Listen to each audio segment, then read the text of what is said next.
So we're just waiting for the players to come. I'm watching the lobby with an eagle eye.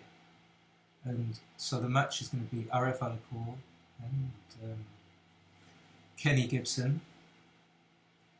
And Ken is a player that I don't know so well, but I've heard of him. He's a very strong English player. He plays very with a low performance rating, and Aref is one of the best. I think I know Aref very well, originally from Iran, but now he plays for the UK. He just obtained his residency and his citizenship. So Aref will be favourite here, but not by a big margin. And they're going to play an 11-pointer on the normal clock settings. And other than that, I don't know what to expect. I mean, I know Aref's style of play a little bit, but I think he just usually plays the right move, plays like a computer. And Ken I don't have any experience with. So they should be showing up any moment now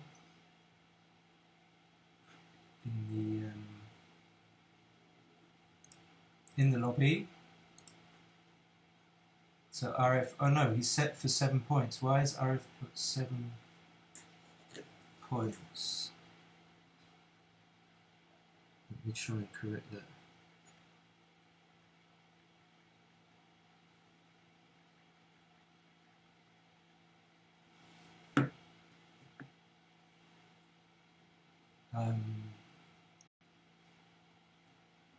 I think I've lost internet connection. Am I back? Okay, so I hope I haven't missed the start of the match. Yeah, cool. So Aref's opened the table and we're just waiting. So there are 14 players playing down for basically 10 places. 2 have already been filled by our grandmasters. Have they started already? No, we're waiting for Ken. I think Ken lives in South London. Aref lives in North London, which is where I live. Quite a few players based in London. Backgammon players. And Aref's rating is... oh, that reminds me. I need to get my arrow program on. I need to get my arrow game. Aref's rating... Okay, that's not working. Is it working? Let's just do that again.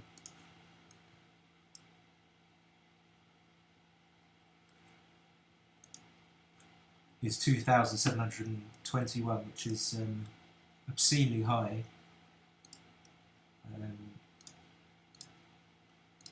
Have they just... I think we're still waiting for Ken. We're still waiting.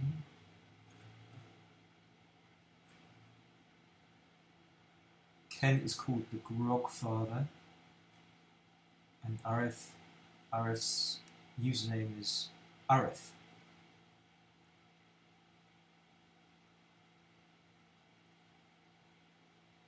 Ooh.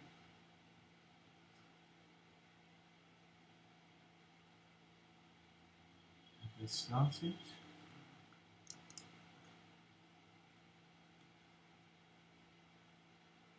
I don't see anything. Okay, no, Aref has just gone back to the top, just waiting for Ken.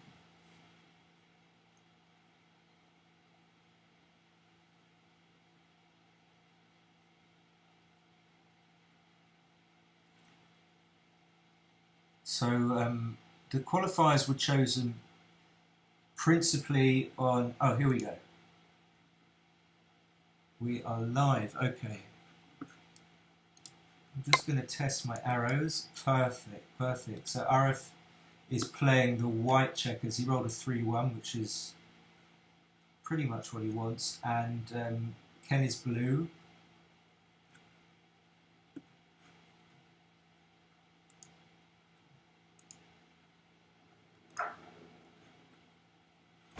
So Ken equalises with a 3-1. He's going to make the 5. Ooh.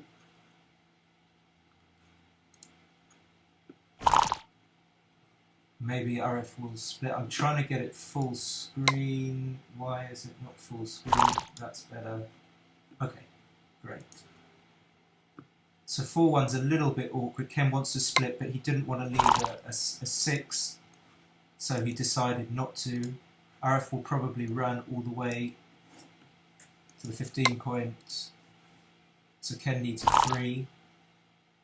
So Aref can either come out here and bring one man down, or he can make the 2 point. Sorry, Ken. Now Aref is going to hit, make the point. 2-6 I think will hit the outside man on the 17, so you don't give too many returns, but I'm not sure. So now Aref has 5s and 1s, but he fails to hit back. So Ken will want a 5. He gets it, makes the 18 point here. The 1, maybe just leaving this man as a builder.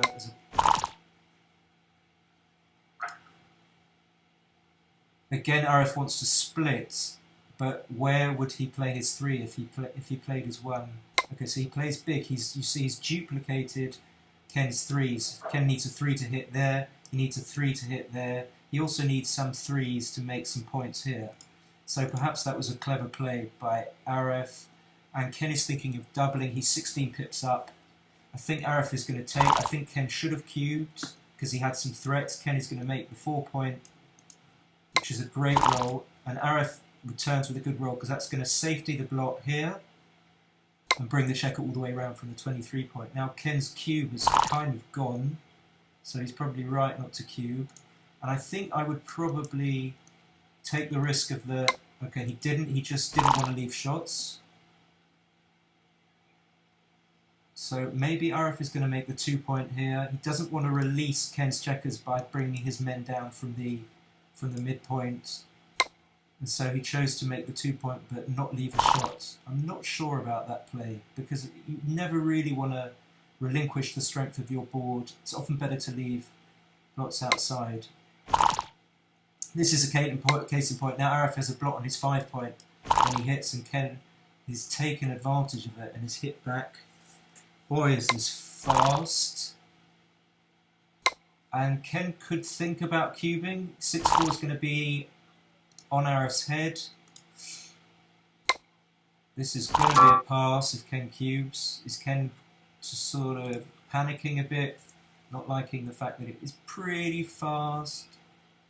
I don't think this is too good. I think this is probably a pass. 5 and 3s, 5 and 3, 5-3 will make the point here.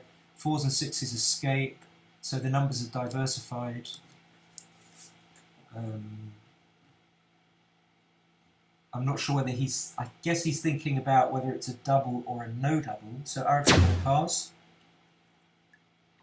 I imagine. Aref's had some time to think about it, but no harm. He's got 10 minutes. He's only used 6 seconds of his 11-minute time bank, so he's well placed to use some more time just to check his decision. But the fact that he's using even more time and he's still thinking suggests that he's not sure that this is a pass. One thing I do know about Aref's game is his checker play is certainly stronger than his cube action. Not that his cube action is bad by any means, it's very strong, but his checker play is his real strong point. I would give this up because there are just too many gammon wins for blue. And Aref has a weakish board because he gave up the 5 point to make the 2 point. He's got gaps. Okay, so that's a good pass. That's a fine pass. So Ken takes this 1-0 lead, which is not insignificant. Ken needs to win the match, by the way, and the PR in order to qualify, in order to advance. If the players, one wins the PR and the other wins the match, then they will play a 9-point match until descending in 2 point increments until they play a match where one single player wins both the match and the PR. So this is a tricky play. I think Ken's going to make the 7 and hit on the 4 point. I don't think there's any other play. I think he's just checking. I don't think you want to hit twice.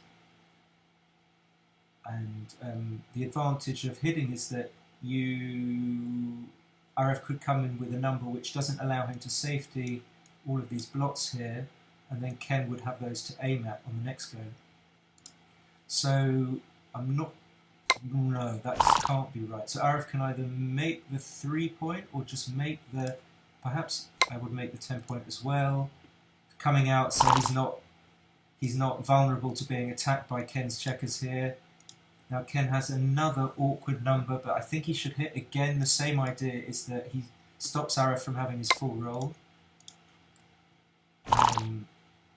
And I think Aref will hit and make the 8 points. Ken will come in and come out to here, to the 18. And Aref just doubles immediately. This is an easy take. I mean, I'm not a big fan of this kind of doubling instantaneously to try and intimidate your opponent. Perhaps intimidate, but just to try and put your opponents off balance.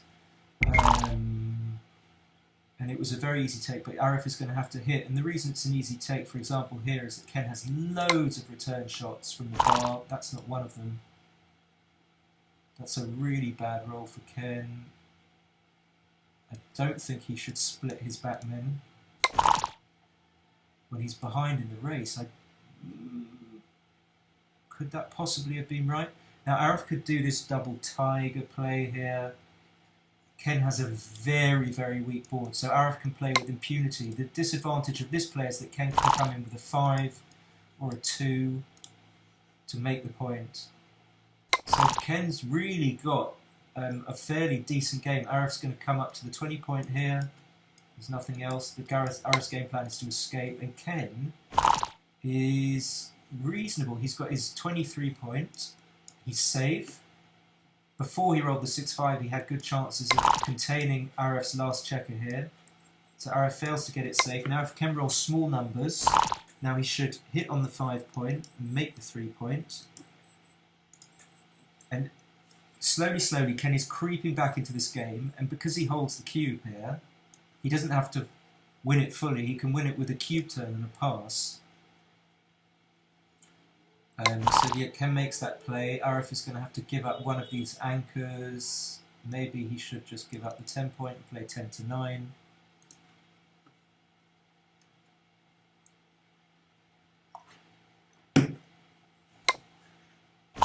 Two sixes. At least it comes in, but it's not a particularly good roll. Aref manages to escape his last checker. Ken's going to need a 5-2 or 3-4. So even now, because of Aref's open 5 point, Ken's still got like 20% maybe. Maybe less because his board's weak. And Aref's just trying to bring these checkers home safely. That's basically it. But the 23 point here is going to generate some shots for Ken.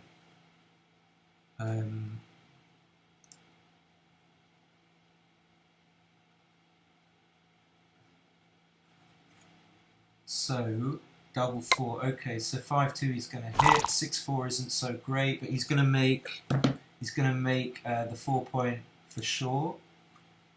I'm not sure how to play this 2-1, but now Aref's going to have a bad 6-1. So now Aref's 6s don't play, but apart from 6-1, so he's still got to get it safe and he has to leave a shot.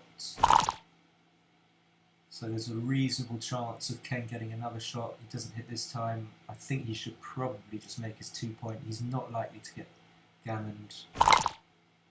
So Aref's safety's the man, but this gap might come back to bite him in the body. Ken's got the full board. He's just waiting. He's still got the full board with the spare exactly where he wants it. And you know, this is really exciting. So just to recap that in order to advance, the player is going to need to win the match and the PR. So that kind of means that you don't want to bluff your opponent so much. Sometimes in backgammon we might double when we know it's not a double, and in order to get our opponent to erroneously pass. But if you do that, then you will receive your PR will suffer, it will go up, and then you're going to be less likely to win the match on PR. So you have to balance the objectives of winning the match and the PR, which makes it an interesting format. So 6-4's a shot. I think my instinct was to hit on the 2-point. Obviously he's going to take one off, that's forced. And that leaves only 2s, but they're more likely to be more shots afterwards. So that if Ken doesn't hit after Aref hits the man on the 2-point, let's say Ken doesn't come in, then Aref is going to possibly leave more shots afterwards, like this. So Aref doesn't get it safe. I think he should try for a gammonish play, but taking 3 men off. And this is what happened. Ken got another shot and he hits, and now Aref's basically like a 50-50 shot, probably got less than 50%, and because Ken's holding the cube, Ken can often reach a position from which he can redouble Aref. And then Aref might have a tricky take-pass decision. So Ken is actually re-looking at the position, because Aref has got these gaps here. Ken's got like maybe 50, 55, maybe 58% already. Because every time, imagine what happens, Ken takes some men off, has to break a 6-point, Aref eventually comes in, brings his man all the way around the board, and then when he rolls 3s and 2s, he's not going to be able to take men off.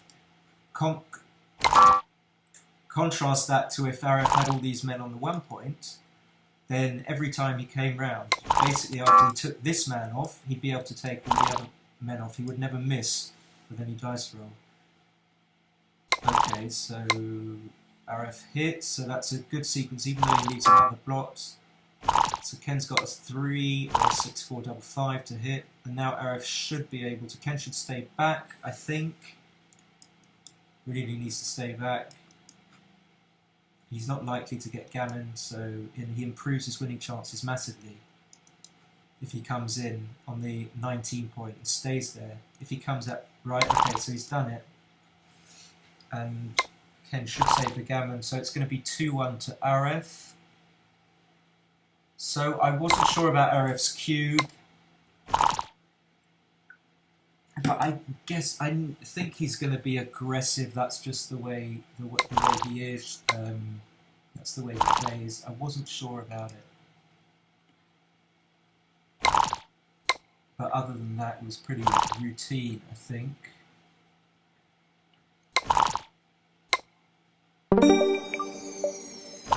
Okay, so 6-1 is good. So 2-1 to Aref. 4-2 is probably even better. 6-5. So Ken's got the advantage now, having made the bar and escape 1 checker. Aref needs to roll something good. He's going to split to the 20-point.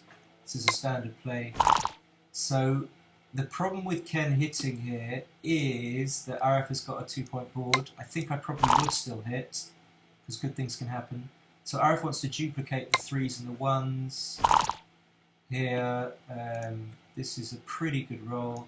So make the 5-point. Yep. Aref wants to split. You need to get your back checkers moving in backgammon. You have to do that. Ken is definitely has an advantage. A cube wouldn't be ridiculous, but I don't think it's quite there. So he should come out all the way. And the idea is that if he gets missed with 3s, or a 3-6, or a 2-6, or a 3-5, that he will be able to cube. He should cube now. Especially because Aref passes instantly. Might have been a pass, but the problem is that you... Okay, yeah, maybe. So 5-2, 5-4, 5-2, you just make the 22-point anchor, that's clear. 2-1, I don't know how to play this. Just have to slow down and look at what... So Aref is down in the race. Perhaps that indicates that he wants to not race, not bring it. That's a bit timid. So Ken should hit twice for sure. Double 2 is going to make the 4 point. So Aref has become favourite immediately with that roll. This is going to make the 5 point and the 3 point. Bang and bang. So now Ken's favourite. So it's swinging this way and that. 4-2 probably coming into the 6 point, playing 13-11. So if Ken rolls a 6-2 and a double 4, or a double 4, 4-5, I think he will probably run. He's up in the race 11, he'll be 20 pips up in the race afterwards. So I would run, but I'm not 100% sure. So he does. Aref needs a 5. Aref, he rolls a 5-3, so retains sort of even. His sort of 50 goes back up to a sort of even money shot. This is awkward. So maybe two down is the standard play, but this is, I was about to say, this play is better in some, when you get missed, this is definitely better because you can improve, you can make your 5 point now, whereas had you brought 2 down, you were much less likely to be able to do that. And double 2, I don't know what he should do. So he should probably make the 4 point because Aref is going to improve his position, which indicates that Ken needs to be able to improve his position as well. It becomes more of a pressing priority for Ken to be able to improve his position when Aref is likely to do that as well. So 1-6, of course, you come in and then you come out. This is not going to be a double yet because he's just got so much work to do. Even if he rolls a 4, if he rolls a 4-1, so 6-4 is he really wants to cover the man on the ace point, but he's going to have to make the 4 point. I don't see anything else, so it's going to leave all 1s and a 2-6. So 13 shots. So Aref will come in and out, yep. And if Ken doesn't roll a good number, Ken rolls a 1-6. I guess he's going to have to hit. You don't want to not hit. And if Aref fans, it's like too good or who knows. But if Aref hits and then Ken fans, this is like the infinite regress position. 2 4s, so this is definitely a pass. Aref could probably play 5-1. It's still going to be a pass. I think he's good. I'm not sure what he should play. 5-1. He needs to make the play that's not going to be too good. Assuming I'm right and this is a pass after the 2-4. Okay, so he does split. Ken should. I don't think this is too good. There are 9 fans already. So I don't. Aref takes. Jesus. Whoa. Is that a take? Anyone in the chat box? What? That's a brave. I mean, I understand, the fan, but I think Aref's cube action sometimes is a bit wild. Is that going to cost him the place in the final team? This take. I mean, if Ken can win a gammon here and go 6-2 up, Aref's going to be struggling. Aref will need to assert his superior PR by making the match a lot longer, because if that was a big mistake, then Aref, in order for Aref to bring his PR down, he's going to have to make a lot more correct moves, and that's going to entail actually making moves in the first place. So yeah, I mean, 5 men back, and now the 3. I didn't 6-3. Maybe your opponent's got a man in the air, so you could afford to, and he's got a blotting board. So I think this is the moment you want to run.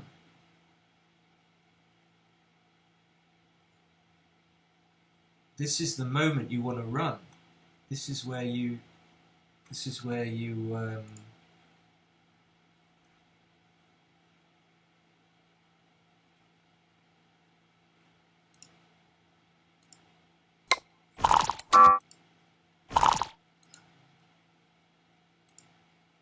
Um,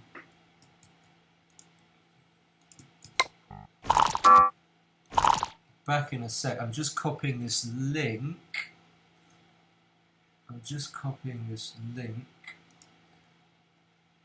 So yeah, Aref's got 2 men in the air. I'm just looking away for a second. It's not looking very. It's not looking great. It's not looking great, I have to say.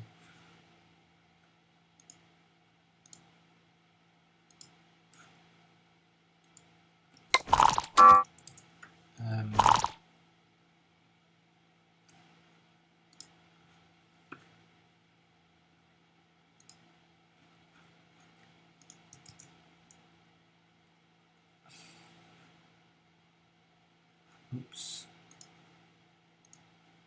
I am back in a second.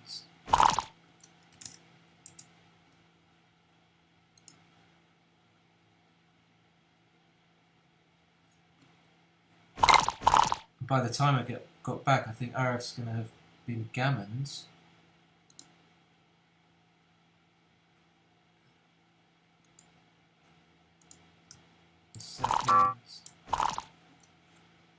Aref is going to have got his ass gammoned because he took.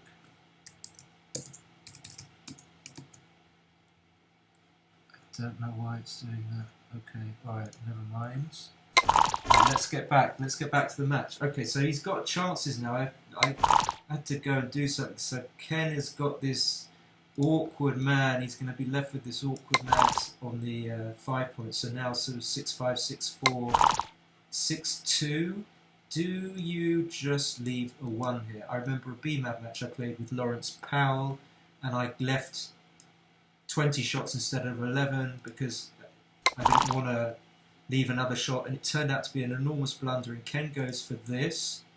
Perhaps it's not so bad, but he's looking pretty good for a G, and there's some BGs now, so 2-1, 3-1, double 1, 4-1. Aref just managed to save the backgammon. And Aref really needs this match to sort of go on so that he can bring his PR down, assuming that was a blunder. I'm going to say I think it was. I could be wrong. So Ken is going to make his 5 point.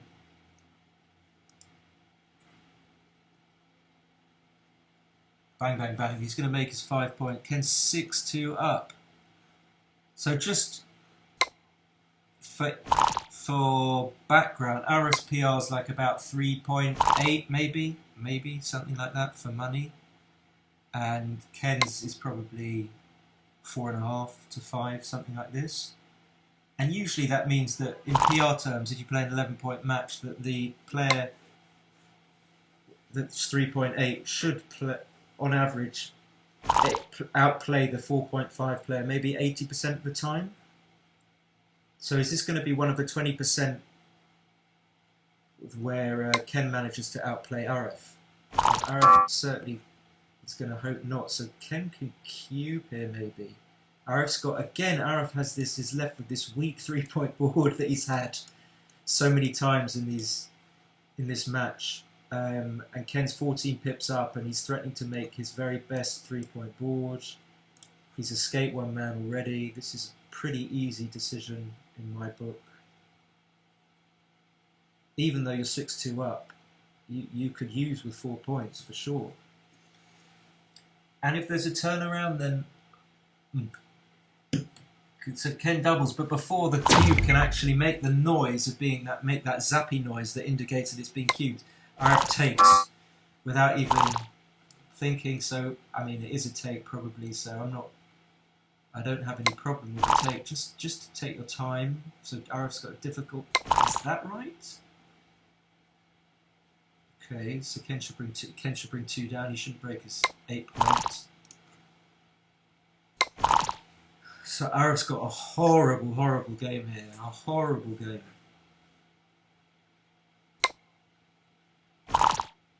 So I think he should probably slot the 5. And then play, I don't know. He doesn't want to hit. He doesn't want to burn a man to the 2 points. So I think the 6 has to be here, and then probably this. I mean, he's behind in the match, so the gammon doesn't cost him that much. And Ken's making the full prime. Aref desperately needs like a small number, like something in a 1, that's fine, so he'll play 9 and 5. And he won't, he stays back. Yeah, that's good play. I didn't see that. 6-3. Okay, so Aref's going to save the gammon. I mean, he only gets gammon like maybe 10% of the time here, maybe even less. I don't know what he's thinking. I don't know what he's thinking. You definitely don't want to stay back there. There's really no number that it gains on. 6-6, maybe. But then it would only leave a 5-2. So there's no real need to think about this. You don't want to get another checker sent back. Okay, so yeah, good. So Ken looking to bring in safely, get an 8-2 lead. And could Ken beat the odds-on favourite? I mean, I would say Aref is probably the, on paper, the best player that we're going to have in the team. Could Ken beat him? I mean, that would be a real turn-up.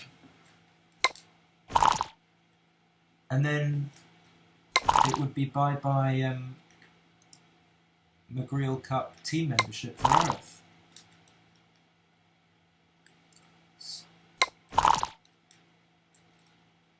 5-2, so looking good for Ken. I mean, not really much that can go wrong other than like a, what, 6-4 is a bit awkward. So perhaps he could think about clearing his 5 point, but probably not necessary. Just looks like the safest he can do. Taking 2 checkers off the 6 point. And unless Aref can roll like back-to-back double 5s or double 6s, he's going to go 8-2 down. And I haven't really been going through Ken's plays with a fine-tooth comb, but I don't think he's been playing that bad. I mean, he's been playing well, I think. So if Aref did make a big blunder on that cube, I don't know why I'm putting a box around this 5-2, then he's not going to be catching up on the PR that much because Ken looks to be playing fairly decently to my eyes. So 5-3, 6-1 and taking a checker off. Aref will stay. Although he only gets shots with a 6-5. It's a fantastic number, pointing on the 2 point and playing 3-1.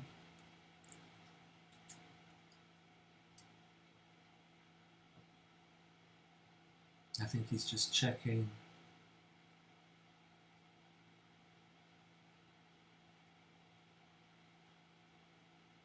You know, and we could have picked on paper the 6 best players and just not had a qualifier or whatever it was, the 12 best players. But I agree with Joe Russell that we could just have a qualifying tournament and that would allow people to prove their mettle. And maybe this is the proof. The proof is in this pudding here that Ken. I'm probably talking up a bit much. Maybe we don't know exactly what's going on here because I haven't put anything through XG, but maybe Ken is proving his mettle. What's going on? Okay, so Aref will not stay because there's no reason. Ken's going to win 2 points and go 8-2 up. So maybe what will happen is Aref will claw his way back in PR terms and play pretty tightly, as he can often do. And when you're trailing in the match, there's not much that you can fuck up. But Ken is likely to win the match. So Aref, what we can be fairly certain of is that Aref is not going to qualify here and now. He's going to have to play another match. He's going to have to play a 9-pointer.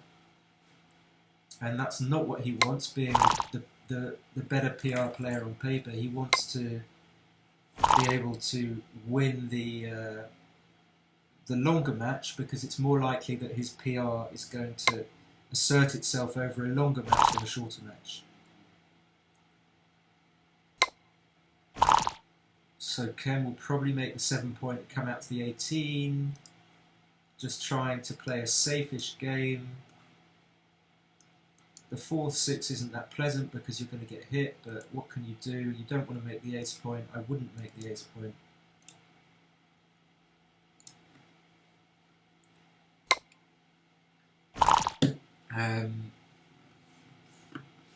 So 2-1. Okay, so he makes the 22. Okay, maybe. 2-6. I think Aref is going to cube. It's going to be a very easy take. I think Ken should slot the 4 point and probably not play behind. But I'm not certain about that. Some of Aref's ones are duplicated. Okay, he played behind and Aref didn't double. Could he not have made the 5 point? Okay, this is going to be a big pass though, I think. When I say a big part, it's going to be a cube for sure. So 1, 2 are going to make the 10 points. The question is, can you afford to come up? Probably not. Making the 3 point? I'm not sure about this. But Aref should still cube whether or not Ken comes up to the 20 points or not. So Aref should cube because of the 6-3, the 6-1, the 3-2. No, what's this? No. Why wouldn't you? So as if to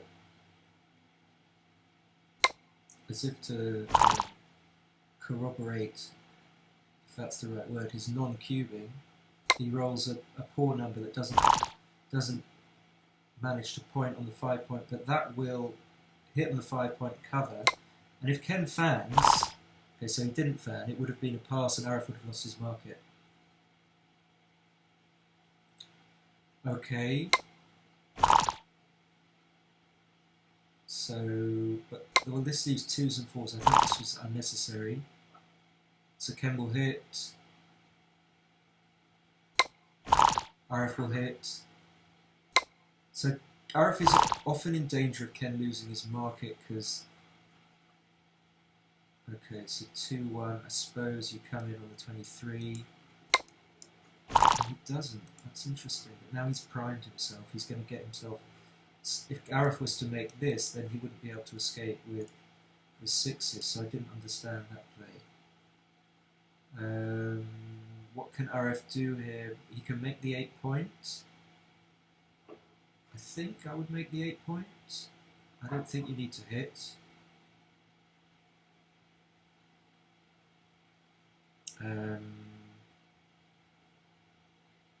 So Aref is thinking.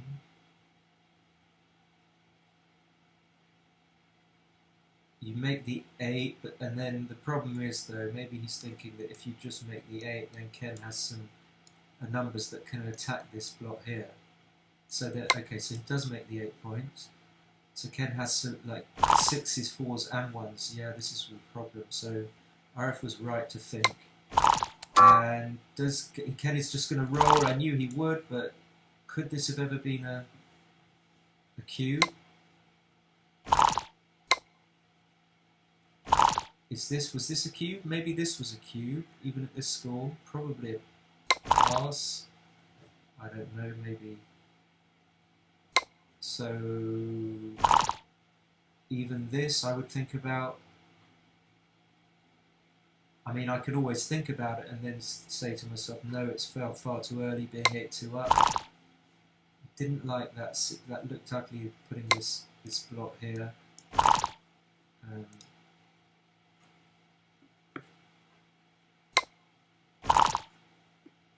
So yeah, as soon as Ken clears this point, it's just going to be way beyond the market. And even at 8-2, there's a market. There's a point at which Aref is not going to take. So Aref misses here. I mean, this is obviously a pass. It might well be too good anyway. But this is way beyond takeable. So I didn't like the way Ken handled that. Even if he did make the right decisions, he had enough time to think about cubing there. And Aref missed the cube. So the 6 I'm not sure about. And this sort of banging it in style of cubing to try and get your opponent to make a mistake. This is This is genuinely difficult. I think you have to hit.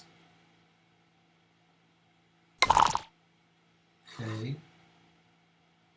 And so Aref can play big. I wouldn't hit here, but he can take advantage of these blots. Okay, I was looking at this play, playing 24 to 18. Ken can hit on the 17.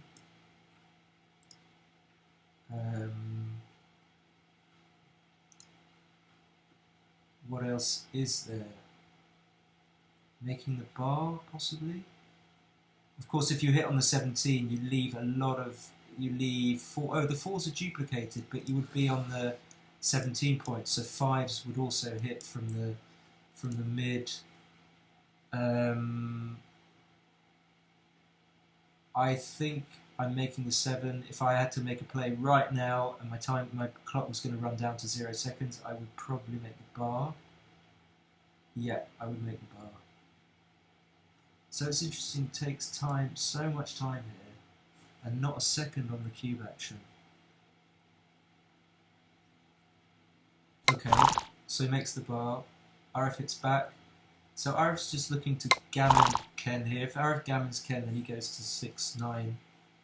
And he's going to have, on paper, he's going to have 25% roughly match-winning chances. So he's so way, he just shows you, in theory, how far behind Aref is in this match, and how unlikely he is to win it from here. Especially as Ken has now hit this 5, he's going to hit and go to the mid. Aref, that's a good number because it makes the 4-point and hits loose on the 3-point. And the 1-5, maybe you want to dupe the 4, I don't know, dupe the 4 to, which is, okay, now 6.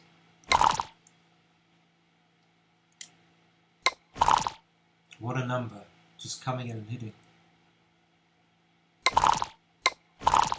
Okay, so making the 3-point, I think, it's not without danger, double 2. Oh, he didn't see it, he didn't see it. Now he's going to struggle, unless he rolls a really good number, and the 2s are duplicated.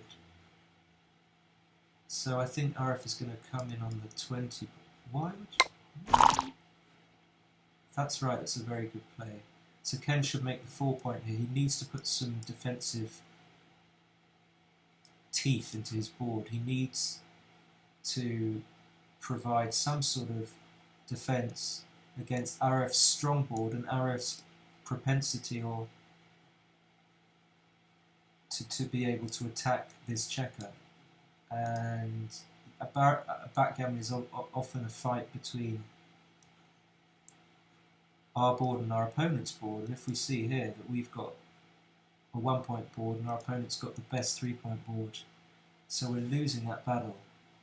And now instead he made the 2-point. That's just not the right play. Aref, I think the 2 should come up, hoping to escape. Yep. Okay. So Aref has regained a fairly decent advantage here. He's got 5 men back, and now after the double 3, which I guess Ken is going to use to point on Aref, and then play 13 to 10. I think there's a safe play, but I think that pointing achieves quite a lot of things. I can't be more scientific than that. So, I mean, he could play, what else could he play? Okay, he could play 13-10-2, 7-4-2. It's definitely an interesting position. If I had loads of time, maybe I would think about it. But my instinct was to just, if you make the 3-point, then you're going to have, your opponent is going to have some crunching numbers. So he's down to, okay, this is a really interesting play. I didn't see this. Maybe if this is a good play, that's fantastic. Kudos to Ken for seeing that. But he should break, yeah, he sees that he breaks the prime now to make the 3-point. You can't afford to get hit. That's obvious. So Ken still desperately needs a 2. Desperate for a 2. And even when he rolls a 2, he still needs a 6. Aref should just not do anything fancy. I'm not. Oh, I see. He can come off the 24-point. I see what he's thinking. This is tricky. Now I saw the possibility of coming off. If you play 3, it does dupe some 2s. 2 that needs to come up here is the 2 that's going to hit here from the 6 point. Yeah, I like splitting, I think. If you just play like this, Ken rolls like a 3-2 or something, then you might find that you've got some awkward numbers and you have to break the point that you don't want to break. Okay, good. So he did split. Double 5 is a really, really good roll. Question is, I think he's forced to hit twice. Okay, so it makes it easier for him to play. Now he's got some time to roll the 2. Now that Aref has got 2 men here, Ken can just win this game. This is very double-edged. Obviously he's not going to come up and minimise his chances of coming to the... No, why did he do that? Now he just reduced his chances of coming to the edge of the prime. Okay, so he rolls the 1. He's got 1 minute 41 left. So maybe RF needs to leave this slotted, I don't know. He did. So a 7 or a 9 or 11 is going to make the full prime. So I wouldn't leave it slotted now. So I would flood the outfield with 20 to 17. I wouldn't have left it slotted. There was no need because you had these men. A 6 would have been killer for you. I didn't like that play. 3-1. So it's the question is now, can Aref pull a gammon out of the bag? So I think if Ken had managed to squirm his way to victory there, he probably would have won the PR. So Aref really wants to freeze this checker here, stop it from getting safe, but he can't afford to break his prime to do so. So Ken's going to safety this man. And Aref is going to win a single game. Don't see how Aref can get another man back. And when Ken's only got 1 man closed out, then the gammon chances are pretty negligible.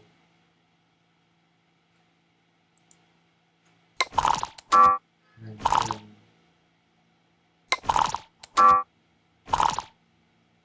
unless he rolls a series of 1s. So Aref is going to leave it slotted.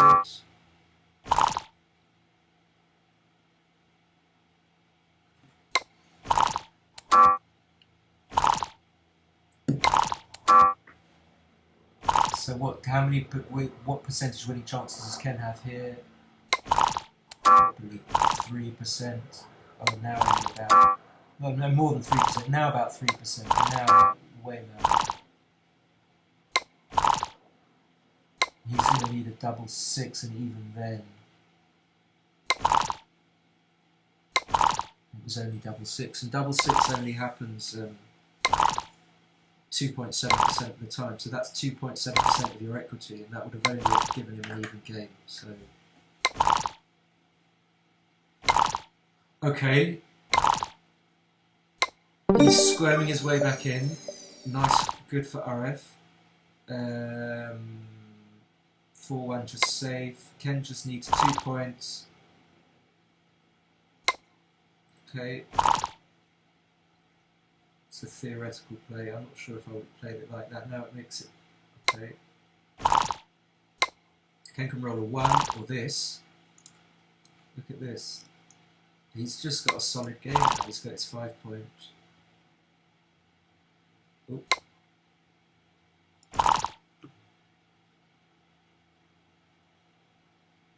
I can't get my arrows off the screen. Sorry about that. It's going to stay there forever. So 5-3, Aref should just come out from the 24 points.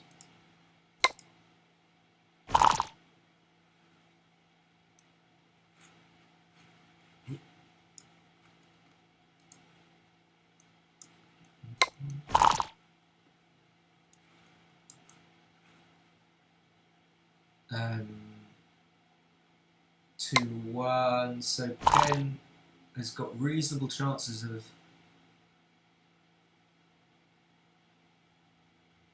either winning the game, well, of going, I suppose, of winning 1 point and going to Crawford.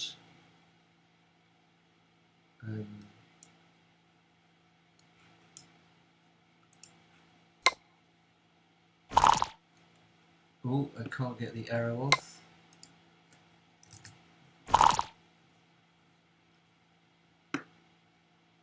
Oh, the arrow's off. Okay, finally. Alright, so Aref is taking the advantage. He's got a 5 prime here, broken 5 prime, and Ken's got like these checkers that are dud.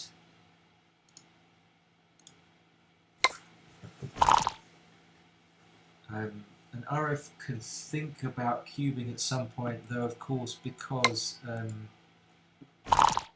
Ken's at 9 points, 2 points is going to win Ken the match, so Aref's double point isn't as low as other scores. And because Ken's up in the race, this is awkward. He really probably needs to run. Okay, this is just a part. This is like, what was he doing? Well, this is too good. This is like, I mean, you can't just play on here. Even though your opponent has to pass.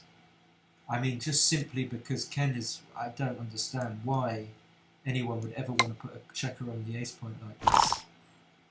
And maybe this is too good, but I mean, I don't know. I don't think so. You can still roll like a 6-1 and hit and all kinds of stuff.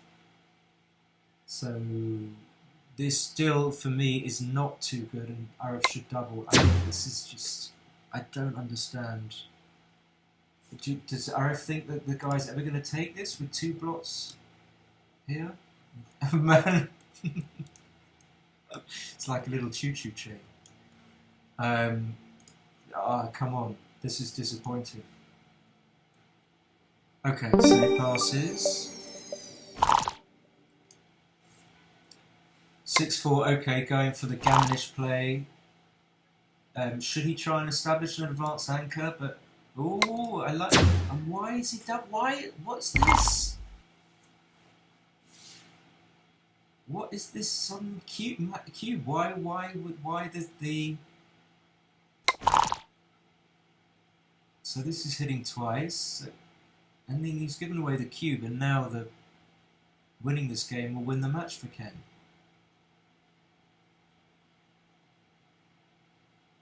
Okay. What?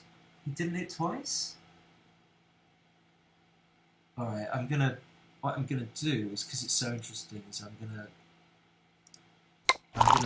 gonna analyze this match in XG, because the galaxy analysis is a bit iffy sometimes.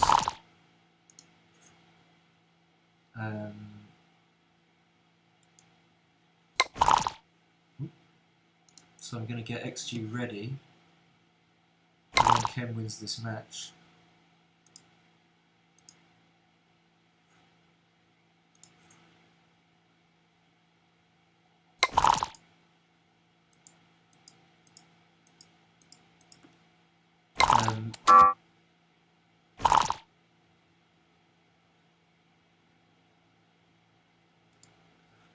Yeah, so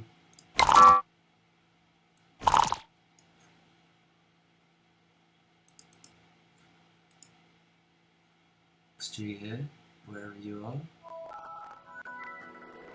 Oh, I don't know if you could hear that noise. That was XG struggling. Okay, let's close this. So yeah, Ken's won. That's it. I mean, Aref can't win from here. So let me refresh. No, okay. Thank God. Okay.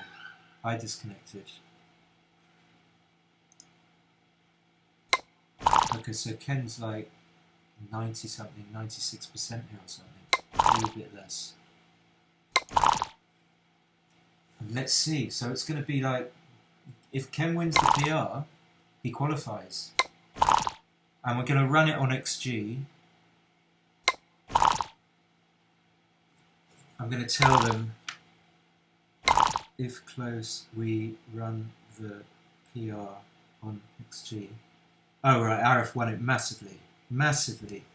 Okay, there's no need to run that. Wow, okay. Okay, so they're going to play another 9 pointers, so I'm not going to get my chance to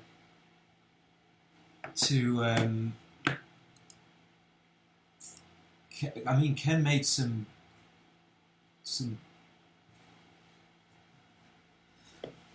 Wow. Yeah. Okay. I'm gonna look through that match after because there was a lot of interesting stuff. But of course, I'm gonna stick around and for the 9-pointer and see what happens. I'm really surprised that Ken played that badly. I mean, not because I saw his moves, but because I think he plays much better than that. And what have we got? That is fantastic. I'm so pleased I've got. Okay, this is going to. Just waiting for Ken to. I think Ken's just going to take a breather. So it's so disappointing when you win the match and then you can't back it up with a PR. And then you have to play another match. And then you know that the likelihood is that if the PR was waiting for Ken, if there was that much of a disparity, that you're probably going to lose the PR on the next one too. So it's going to be an uphill battle for Ken.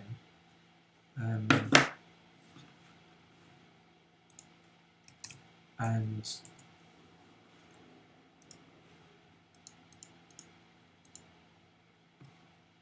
okay.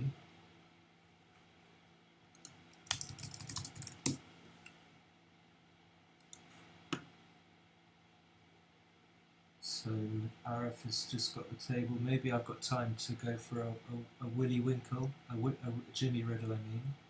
A piddle. Shall I go for a piddle? I think I'm going to go for a piddle. Back in a sec. Back in a tickle.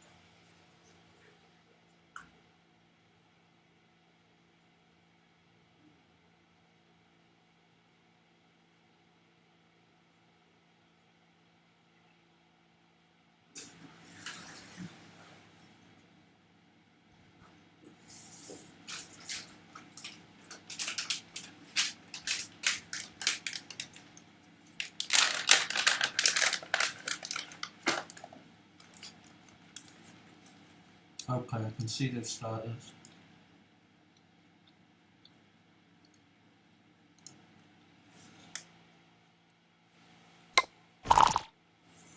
So only a 9-pointer.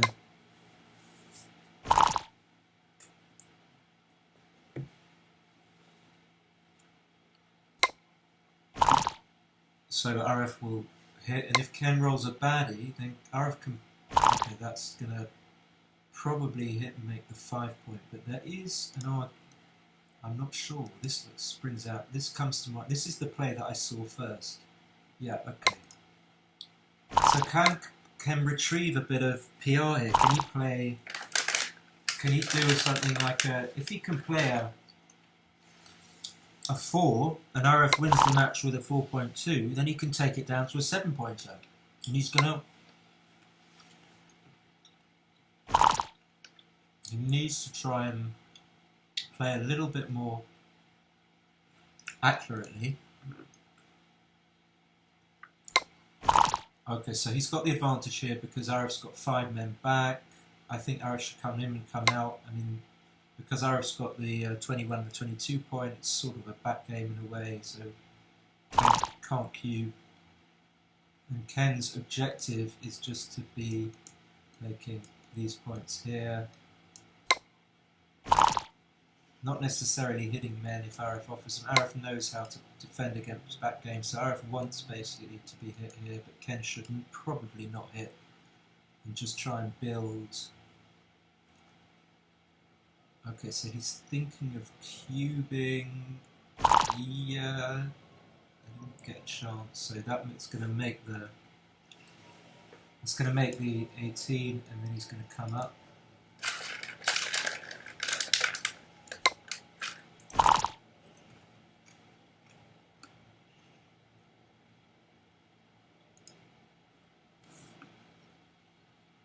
And now Aref's just lost all his timing.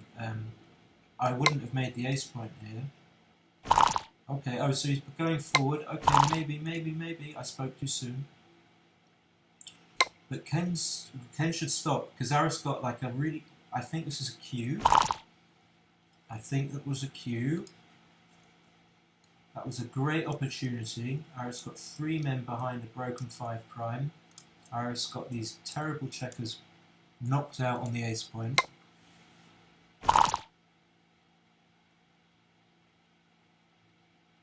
Okay, that's maybe stops the cue. I'm not sure. I think even that might have been a cue, and this is a fantastic number. And now it's just a pass. It must be a pass.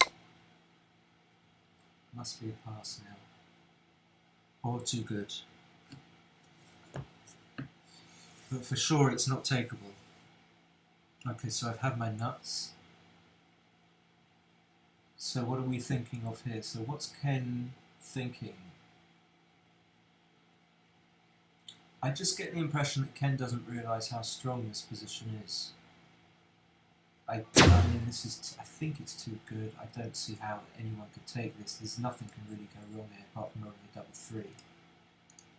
And I think Aref is bluffing here. It's just a bluff pause, just making Ken think that he's thinking about taking when he knows he's passing. I mean, Aref is never ever going to take this. Not in a month of Sundays. Okay.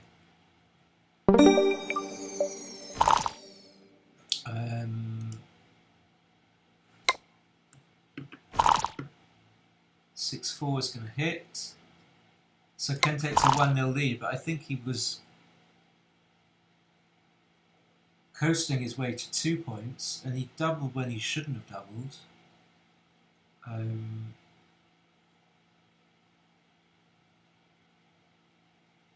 Okay. Aref chooses to make the 21 instead of the 20, fair enough. Okay, I've got some watchers. Hi Reese, nice to see you. As a beginner, I've really been enjoying all of your content. Fantastic, thank you for saying that. I've seen your name around. Hi Ahmad, how's the match? Well, you tell me. Are you enjoying it? It's pretty exciting, so now we've got a 9-pointer. And if Ken can just get his PR down a little bit, then he's going to be... he'll have a reasonable chance of winning the PR here, because the match is much shorter.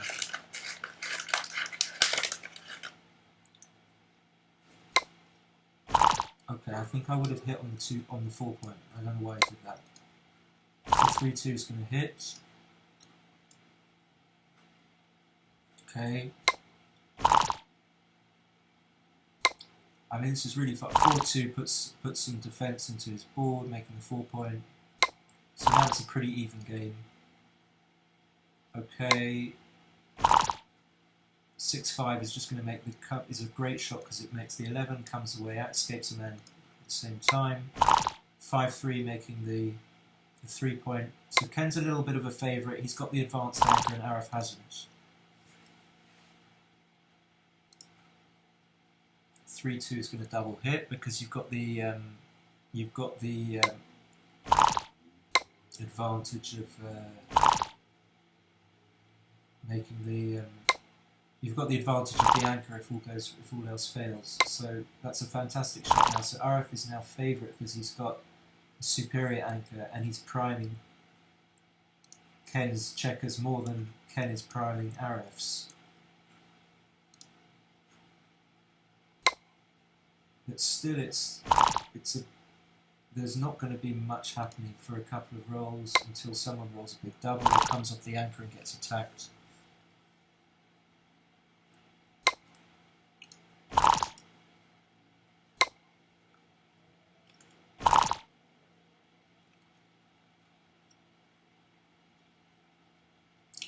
I suppose it's going to make the 2 point. Yeah, so if you joined late, then what you missed a really exciting game where I thought Aref made a few cube mistakes. But as it turned out, Aref Aref's PR was better than Ken's PR, and on this qualifying format, you have to win both the match and the PR. And because Ken won the match but lost the PR, then they have to play a 9-pointer now to see if either player can both win the match and the PR. And if that doesn't happen in this 9-pointer, then they play a 7-pointer, and so on and so forth until they go down to 1-point matches. And this happened, I think, with a guy called Theodosis in one of the Galaxy tournaments where they used this format. It went all the way down to 1-pointers. I think he was playing Amiri Andy Ruhollah from Iran, and it just went on and on and on. So what we're hoping for is an exciting match that will get down to the wire, get down to the 1-pointers.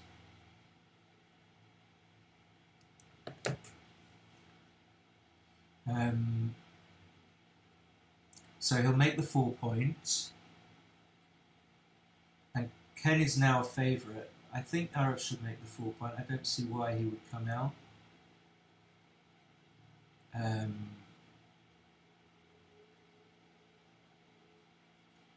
Yeah, Ahmad says, guess Aref will be playing low PR most of the way. Well, in fact, Ken was chosen on the basis of his very good PR performance in the UK Online Open on WBIF, and his PR after I think 10 matches was 4.56, which is not that much higher than Aref's PR on Backgammon Studio, which is why Aref was chosen for the qualifier. And Aref's PR on Backgammon Studio in about 23 matches is about 4, so a difference of 0.5. So Aref does come out. I don't think that... Oh, he can hit and cover. I didn't see that.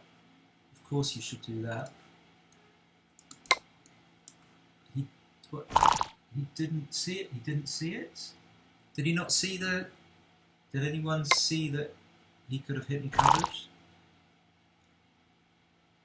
Okay, so now Aref's 14 pips up in the race, but he's got these men to clear, so it's also still pretty much of an even game at the moment.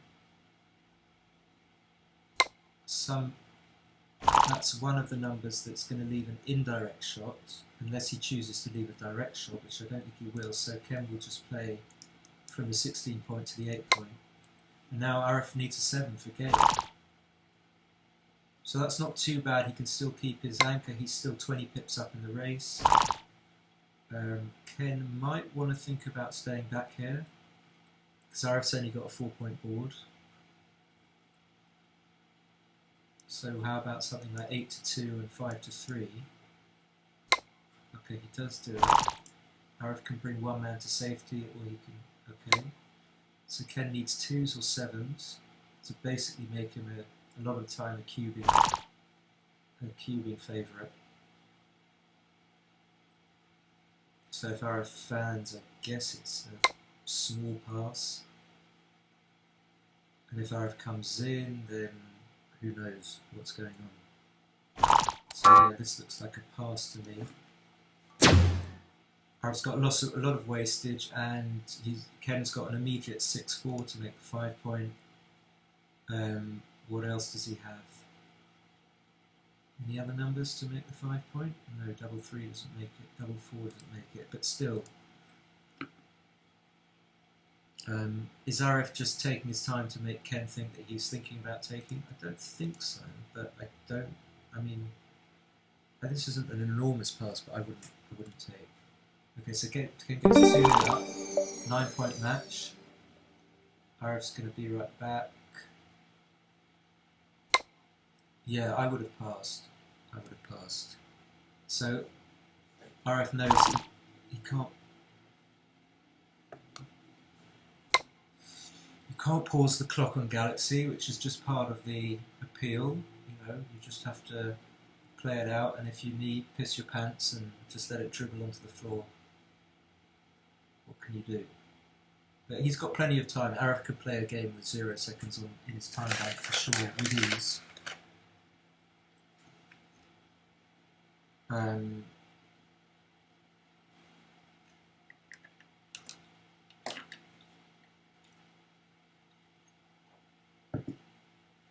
So yeah, I think Ken missed a 5-2 in the last game. He just didn't see it, where he could have played 11-9, 9-4, covering the block on the 4 points. Okay, so Aref's back, good. So he's escaped a man. So yep, I think Ken should split here. Just play it down. Ooh. And my arrows are really. Okay, there we go. Yeah, I think. Okay, makes the 3 point, but it leaves the block. That's the problem. Well, you don't want to be hit. You really don't want to be hit here. You get hit with 6-1 and 4-3. Although 6-1 is slightly duplicated in that it makes the bar. So there's a list of the draw is actually in the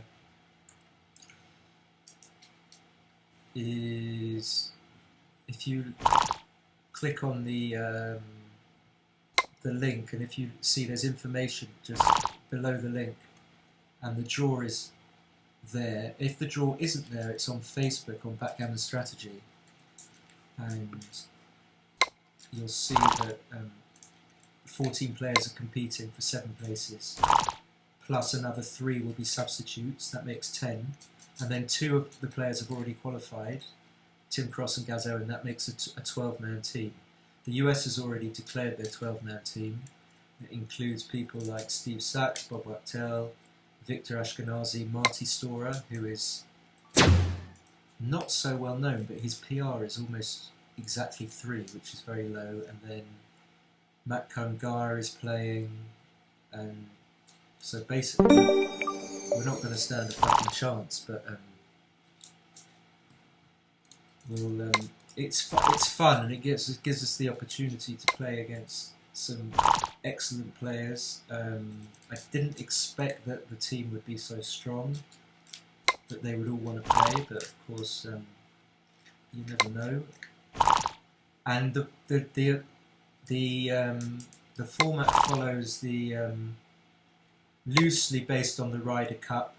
It was the initial idea was from Martin Barkwell, who thought it might be a nice idea to have a physical tournament, the US versus the UK, to be held as is the Ryder Cup every 2 years, once on US soil, once on UK soil. And then when the lockdown came in, I had this idea at the back of my mind, and I was sitting down and I suddenly thought, oh, hold on, we could just do this online. So that's basically where it came from. And now we're doing it on August the 7th, 8th and 9th. And it will be streamed hopefully by Mark and other commentators. We'll get some great commentators, and it'll be streamed on Backgammon Galaxy August the 7th, 8th and 9th, which is a Friday, Saturday and Sunday. Anyway, back to the match. So Ken's going to come in and hit. I wasn't sure whether it was a cube, only because I didn't have a chance to see it really. So Ken's not managed to make his 5 point, which is not ideal, so he's going to make the bar. And still Aref can't hit back, so he's going to come out, not hit on the 2 points.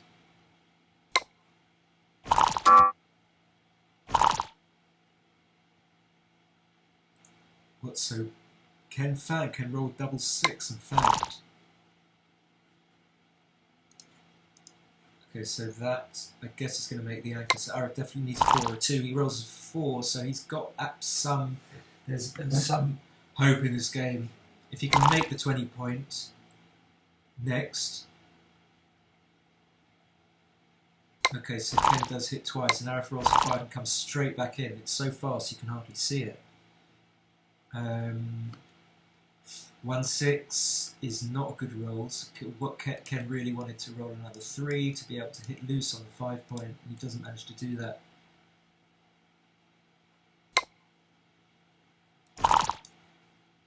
And slowly Aref is creeping back in the game. He's going to make the 20 point now, not the 22. It's much more important to make, because that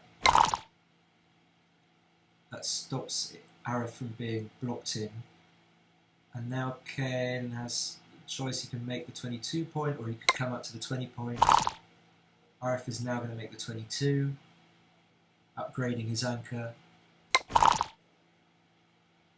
And this is a bit awkward.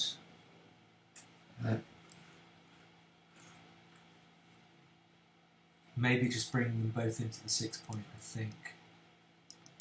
I don't see anything else. You could leave the anchor.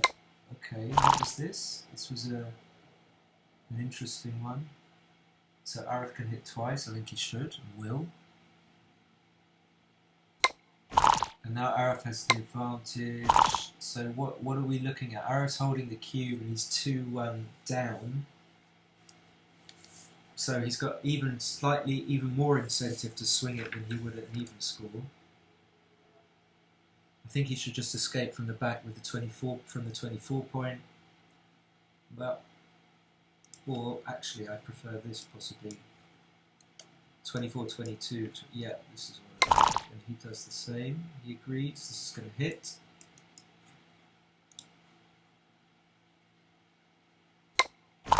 Okay, so Ken gets a little bit of initiative back. He's going to hit on the 3 points.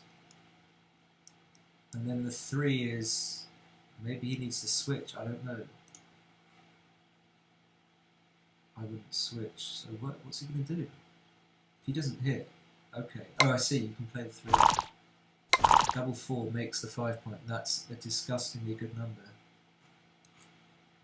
I mean, the equity of that roll, when compared to the other possible rolls you can roll, is so high. So it's such an enormous joker.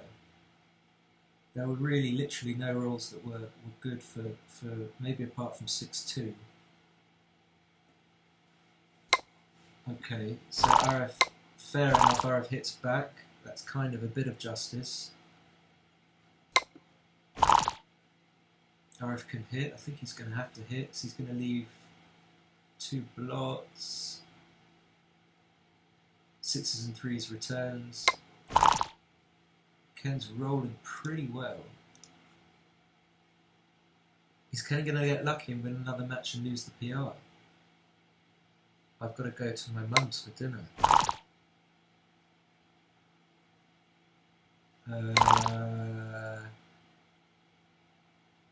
So 3-6, I suppose, coming out from the 20 points. Okay. So if Aref can, hit, make the 9 point, roll a 2, roll another 2, roll a 5, he's starting to carve a foothold for himself in this game.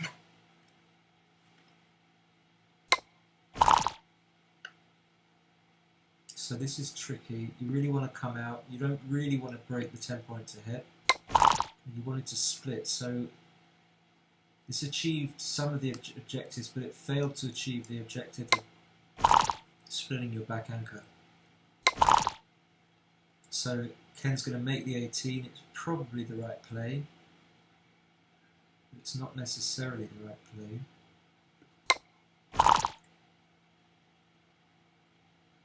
6-3 is fine. It's not the best. You wanted a 2. Aref gets a 2. Ken is happy because Aref's still behind on his 24 point. I think probably this. Coming out from the back anchor. You don't want to be attacked on the 20 point. This is possible as well. But then, yeah, okay, I prefer this. So, this is reasonable. 4, get yourself safe. 3, prepare to make the 8 point. If you can make the 8 point, you're extending the prime, obviously.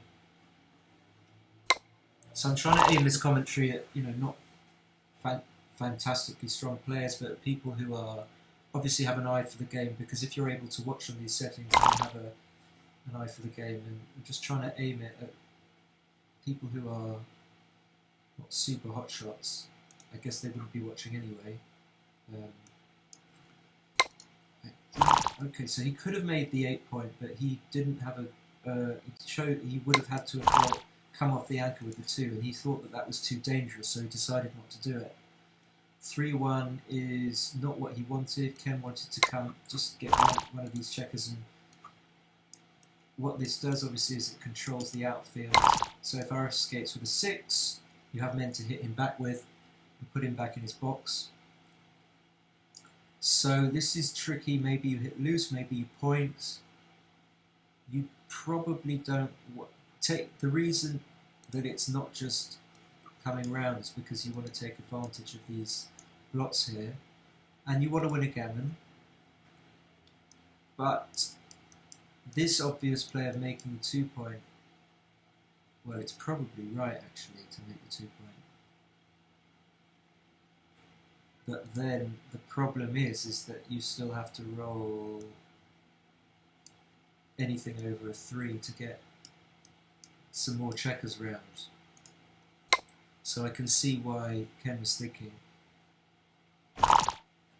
And that's another reason why you hit loose, because coming in, if he would come in and hit with a 2, he still has to break one of these beautiful outside points to hit, and that's what Ken has forced him to do. And Ken has managed to get a shot on one of those points that Aref has just had to break, and he will do that. And because he can't cover the 2-point, I don't think he's going to pick these men up from the 5-point. That would just be destroying his position. So he's probably going to hit twice. So 1, 2, and then see. I've seen this, and Ken does this a couple of times. He hasn't hit twice. I really don't understand it. I just don't get it, because that is a fantastic roll. That's the best number, the very best number. So Ken, you know, if I'm right in identifying a few of the drawbacks of Ken's play, it looks like if he wins the match, he's going to lose the PR, and then I'm going to have to go to the toilet again, and I'm going to eat more nuts, because this is hard work. And I've got no. I need some water. I need like an assistant here. Like Howard, what's his name? Howard Stern. Howard Stern wouldn't be doing this without a fucking assistant. That's for sure. So he should hit on the 8th point. I wonder if Howard Stern knows how to play backgammon. Probably. Most Jewish people. A bit of a generalisation, but most Jewish people know how to play backgammon.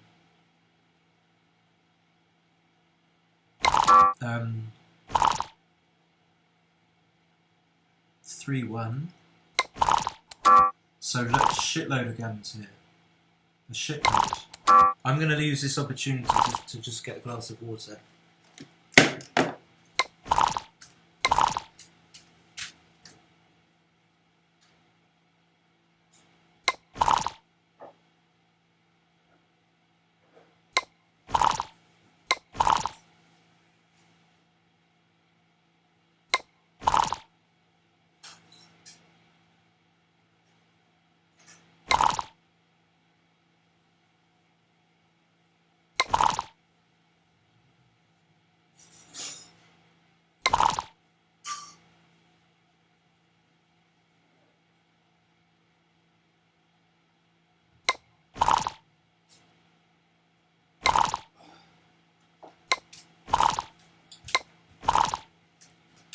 How did he... Excuse me, how the hell did he save this? How did he save that? I was gone for a second. He manages to squirm his way out of the gammon. Okay, so 6-1, 2 in the air. There's nothing better defensively. And Ken wants to play defensively. So defensively you might think about not hitting, but probably right to hit, even at this score. 5-1, I would probably pick up the blot on the 4-point. No need to get it hit. It's not terrible for the man to be here, but it is really bad to get hit. You don't want to get hit. And there are a lot of numbers that hit, so it's all 4s. Good, yeah, I like that. 4-3 coming down, I think. Maybe not, I'm not sure. So Ken's low on time again. So you can see that Ken is sort of not that happy with the slightly faster time controls, though it's not speed. Okay, so Ken shouldn't cue. Even when he hits, he shouldn't cue. Aref's going to need to play safe. Ken's going to make the 18 point, so that's a pretty good shot, getting an advanced anchor. Aref will just try and prepare his board here. This man is not really in danger, so he doesn't need to move, and he can't move it to a safer place anyway. So Ken's going to roll a double 4 again, obviously, or a 6-1. Okay, so how do you play this? Maybe you still hit, even at this score. Okay, he plays very quickly. Is he going to cube now? I don't think he should. Too many bad numbers. Thank you, Daniel.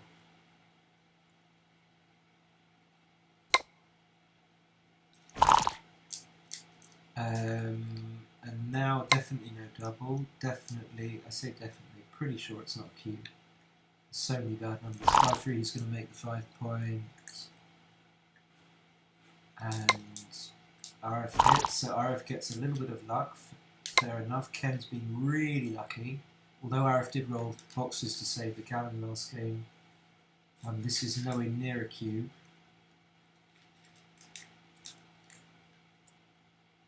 Is he actually going to double? Wow, look at this number. Look at this.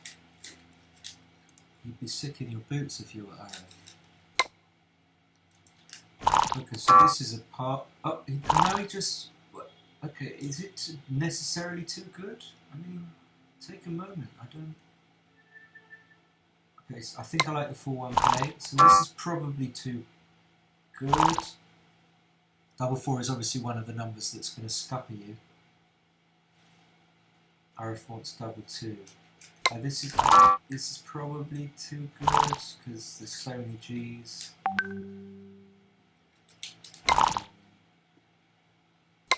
So this is obviously too good. So Ken just wants to sort of play in safely, and if the safer he plays in, the more likely he is to win the cannon. So he wants to clear the 6 point. He wants to clear his points in order. So he's looking good to go 6-1 up. And 3 away, 8 away. I don't know what the theoretical match equity is, but it seems to be like about 80-20, something like that.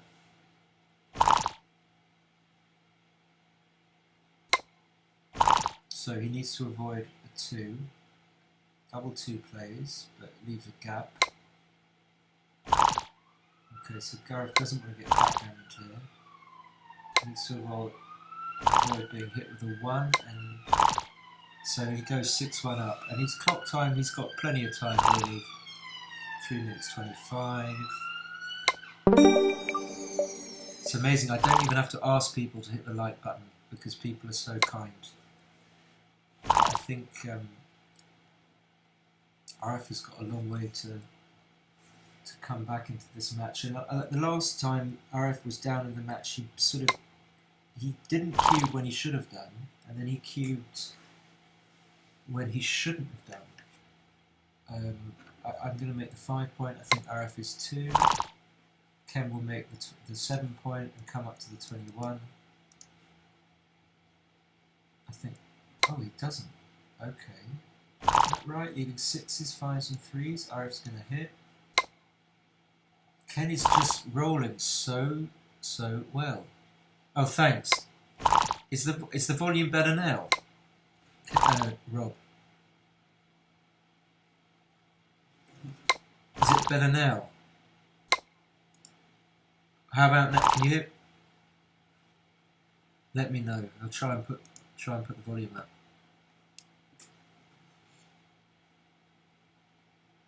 I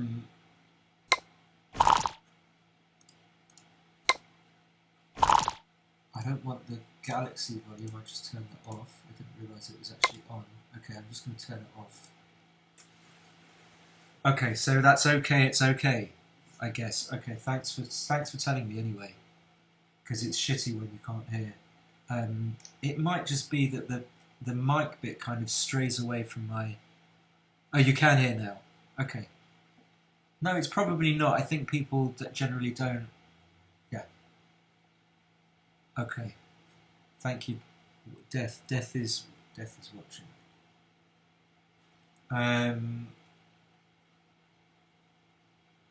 Right. So yeah, is this possibly a so hits and then the bad? Yeah, this could possibly be a cube. Very easy take.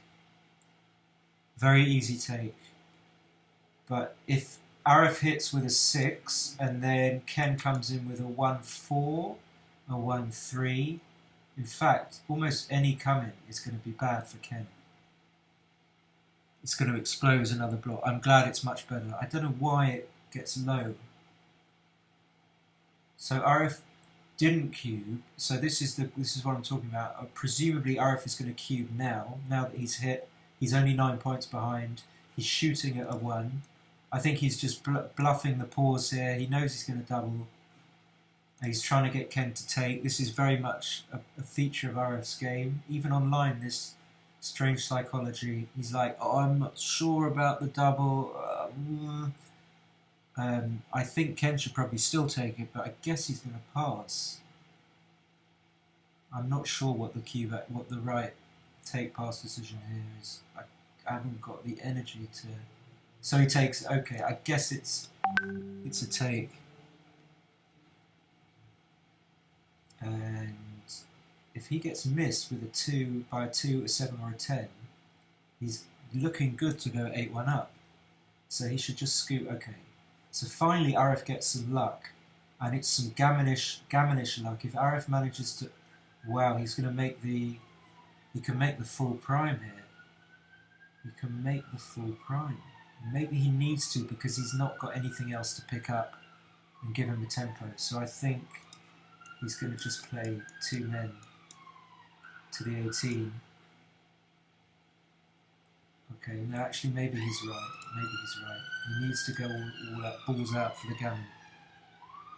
He needs to unzip his trousers, unzip the fly bit, part the fly bit, and then needs to push his testicles forward through the gap, and he needs to expose them and go balls out for the gammon. So 1-2, 1-3 is going to hit.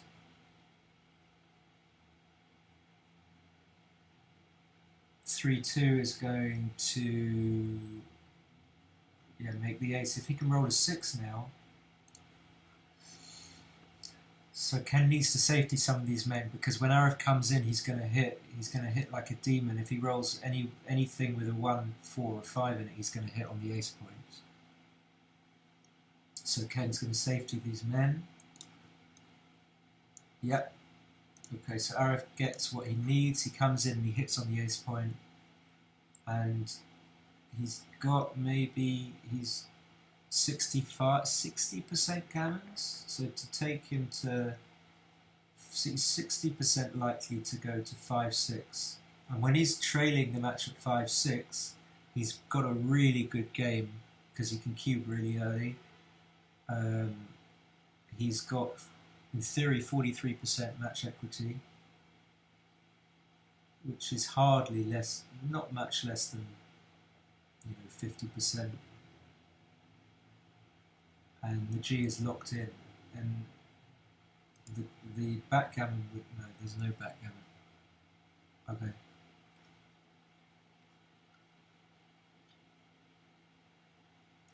So this could be the turning point. The whole thing. I mean, Aref is 43% favourite to win, but if he wins this, he's likely to have won the PR, I think. And so he will advance, he will qualify for the Magriel Cup team. That's what we're playing for here.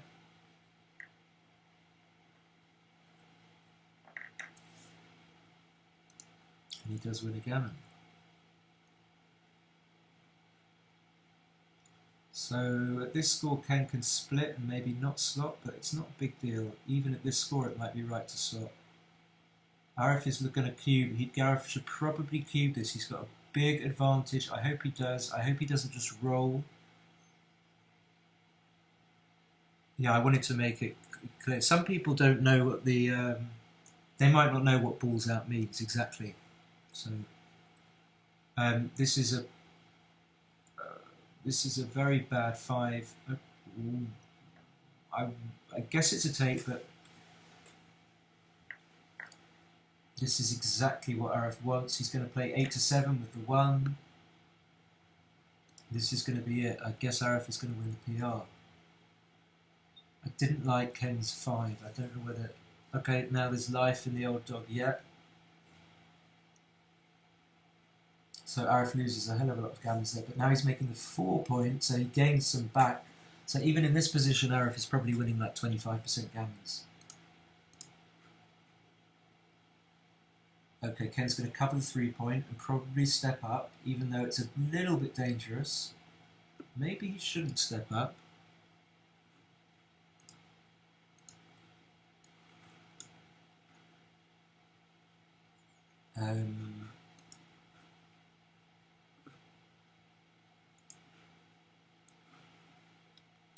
Three one. Aref is going to hit on the 2 points.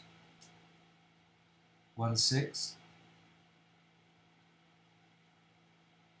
This stream, when I have to click, when I schedule the stream, you have to click, is this stream kids friendly? And it certainly isn't, because I need to be able to explain to people what balls out means. And I don't think that that's the kind of thing that parents, good respectable parents, want their kids to be hearing. So I have to mark the stream as family unfriendly. Kids unfriendly.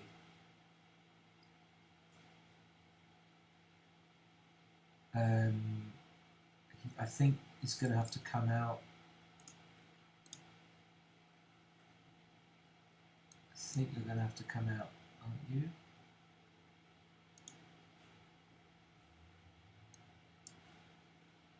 Six, 4 coming out. If you don't come out, you're... Okay, oh, that's interesting. Making the point. I didn't see that at all.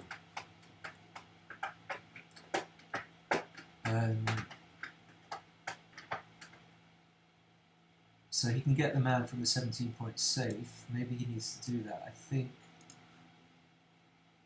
6-2. Okay, so our slots. Not sure. So Ken's going to hit. I mean, if he doesn't hit, he's going to die anyway. So he might as well fight and die rather than just die. 4-1. Ken, so he's... By hitting, he managed to obtain himself a superior anchor. He gets the 23 points. My arrows are not working. It's really pissing me off.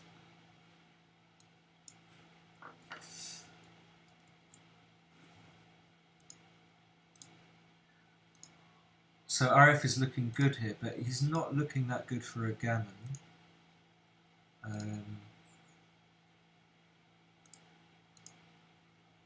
But he should win the game. I mean, he's got Ken's checkers blocked off on his own 2 point.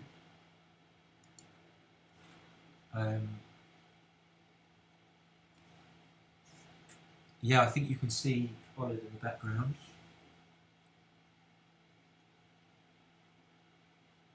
She's one of the cats. I don't think there's any need to come out here. Don't think, although it dupes the 6, is there any need to come out?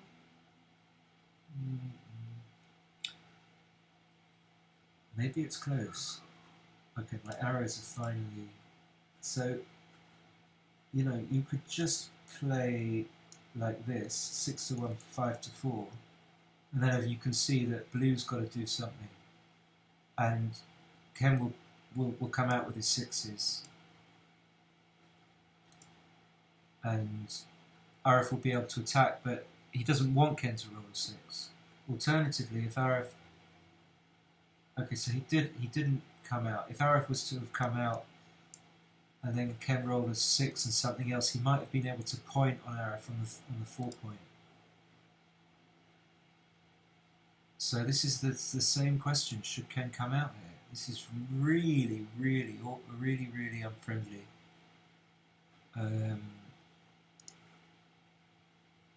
if you don't come out, you get a third checker sent back. Maybe you just have to take your chances. You don't always get pointed on.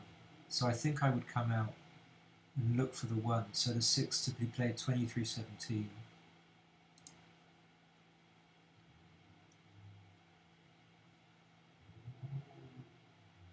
Take 23-17. Yeah. Oh, it was forced. And the 6-4 was forced. So Aref couldn't, if he'd wanted to, he couldn't play 6-2 and make the split. And now Ken's got a 3-1. And of course he's not going to hit twice here. And he's favourite. He's definitely favourite. Oh, he does hit twice. What's that about? He doesn't even get to cover a lot of the time. So he's lucky he gets to cover. I wonder if anyone else would have hit twice there. So maybe you can hit now. Now you can hit on the ace point because you don't want your opponent to make the ace point, and you're. So now he doesn't hit on. Now you're going to hit. I'm slightly mystified. So you still need to win a gammon. I mean, it makes the difference between going 8-5 up, which is about 82%. So you gain 18% winning chances. Difference between 82% and 100% by gammoning your opponent here, which is why hitting is probably the right play. At least it makes sense. So now with 2 men in the air, this is a known position. It's around like 38.5%, something like that you gammon your opponent in. And Ken's never going to double, even though... Oh.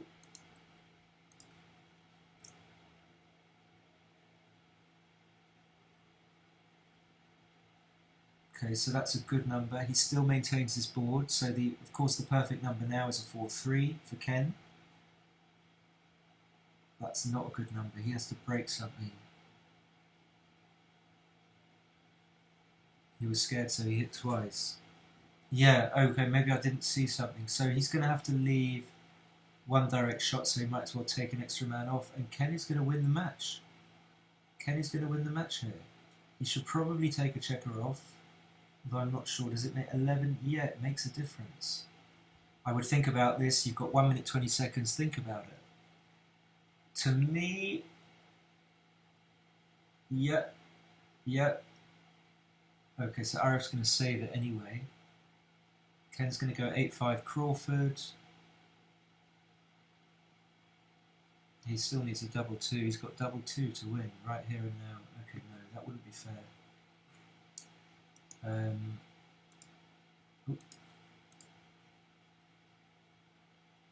Yeah.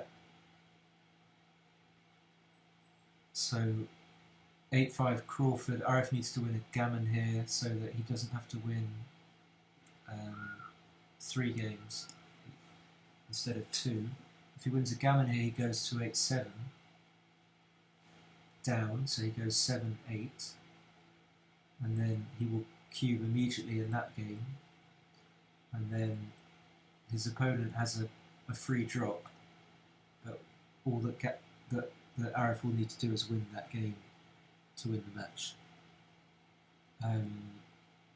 So I think he should hit here.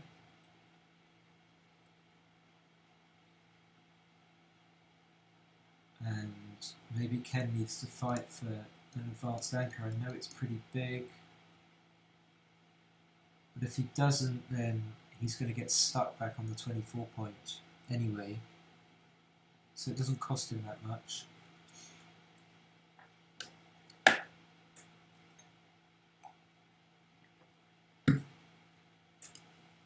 Now my arrow is stuck on the board, so yeah, so this is what I mean. Aref's just going to make the 5 point, and now Ken is stuck back on the 24 point. And he's going to run out of checkers to be able to move. Aref is going to make the 3 point, I think. Okay, so Ken needs to get out of there with one of them. And Aref needs to roll a double 4 or a double 6 or a double 2. And this is not a good roll. I don't know how to play this. Okay, so yeah, that's probably right.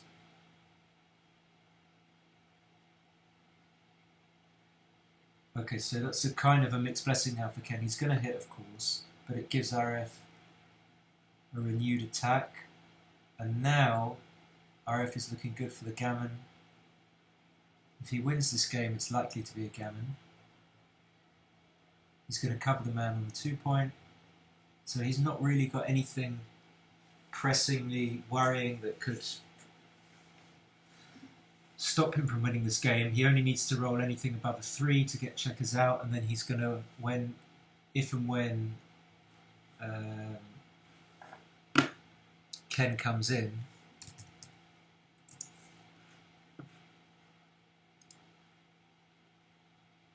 Aref is just going to hit him. Now Aref cannot hit. So it's a really bad roll. And Ken's had the opportunity to anchor, and he did anchor. So that's a pretty lucky result here. If Ken can save the gammon, then Aref is going to have to win either another gammon or 2 games in a row.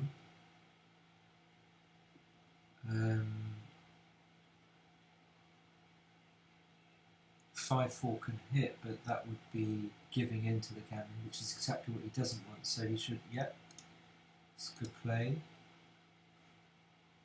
Aref is going to just try and bring his checkers in. He's resigned himself to the fact that he's not going to gammon Ken in this game. It's a bit of an awkward number for Ken because he doesn't make a strong board. And that allows Aref to come here to the 7 point with relative impunity. 6-1 is going to make I think the 4 point come in. I'm not sure, it doesn't really make much difference. I think I have a slight preference now for the 5 point. I don't know if I would come out. So now some backdoor gammon chances if Ken doesn't come in. Maybe about 10%. Now almost negligible.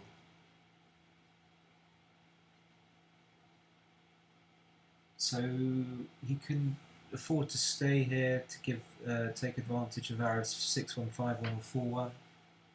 Okay, so you see that staying is not going to cost him really anything in his efforts to save the gammon. He was always likely to save the gammon.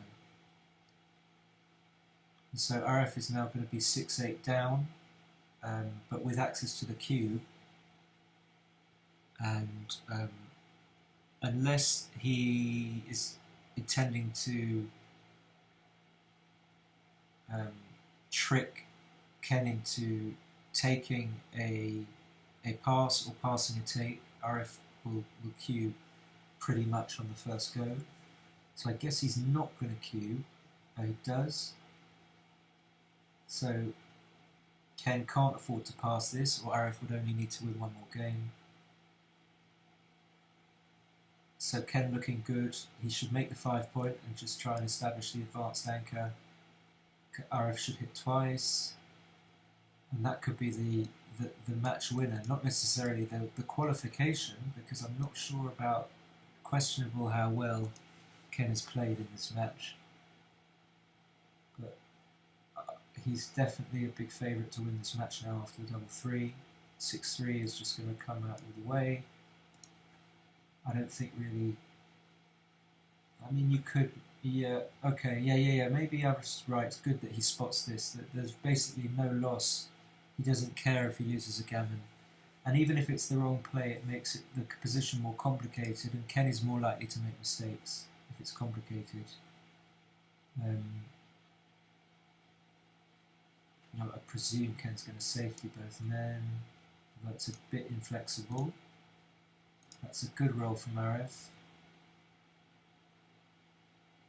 Yeah, staying back on the 23 point is probably better than coming to the 4 point. This maximises your winning chances, hanging this anchor. The further back you are as white, the likely you are to be able to hit a shot. If you are here, and then your opponent hits you off here, then your opponent doesn't have as far over to get to jump over. He has far more checkers to jump over when you're on your 2 point. Sorry, when the opponent is on your 2 point. 2-1 play.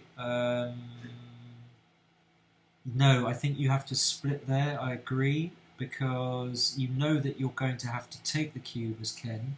So what you don't want is to have to be able to taking the cube when um, in 15 out of 36 games your opponent rolls a 4 and you have another man sent back. So good question, yeah, and I think that splitting is better. So Ken, big favourite, like 85% favourite here. Aref's redeeming feature is he's got a strong board, of course, and he's going to be able to have a reasonably timed game. So it looks like we're going to go for a 7-pointer. Oh, and I'm starving, and I need to eat something. Good play, clearing the 8 points. I think so. Ken's like high 80s here. To win the match, he's like 94, 96%. So basically, Aref is going to need this shot. If he hits this shot, then go. Okay, this is.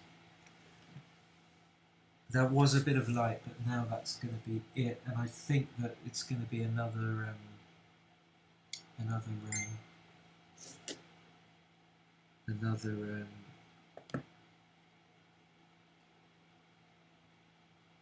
game.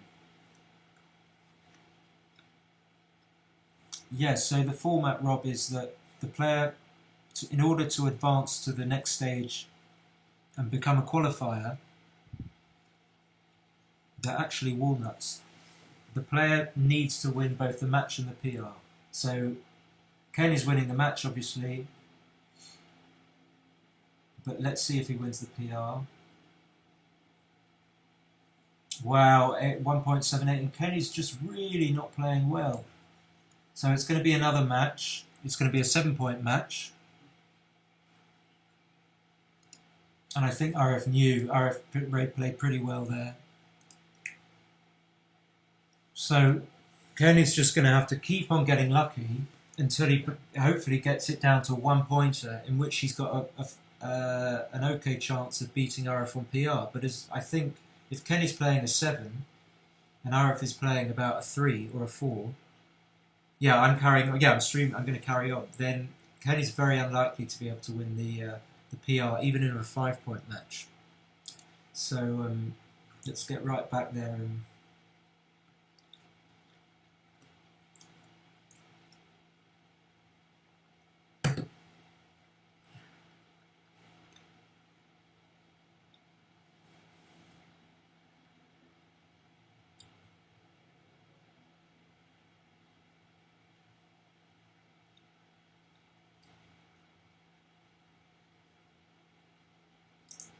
And so the prize is a qualification spot in the US versus UK Magriel Cup.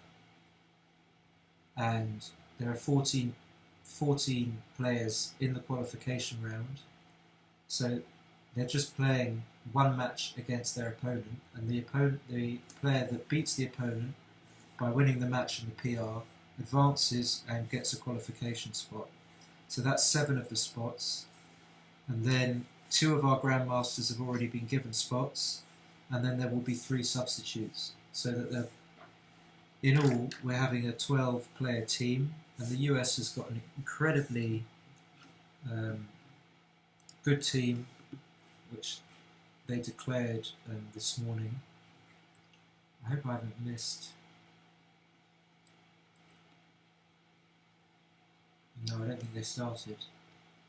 So the US has got Victor Ashkenazi, Steve Sachs, Karen Davis, Chris Trencher, Joseph Russell, Dmitry Obukov, all fantastic players. So it's going to be really difficult for the UK to match that, especially as there is going to be a PR element in the actual match. And the matches are going to take place on the 7th, 8th and 9th of August.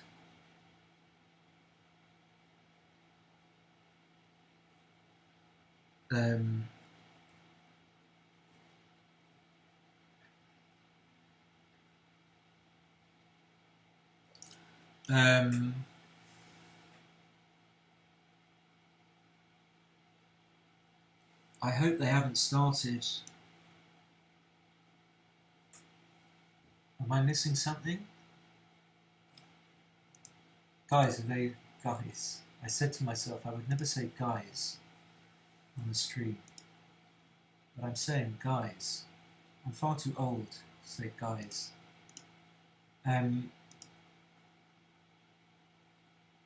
Maybe they're just taking a break. So they'll be back in 2 minutes. So they're going to play a 7-pointer. I'm going to stick around.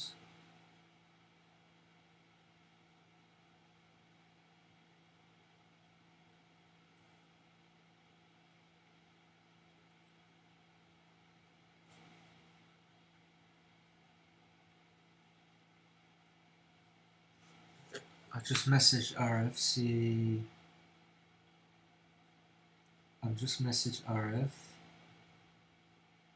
See where he is.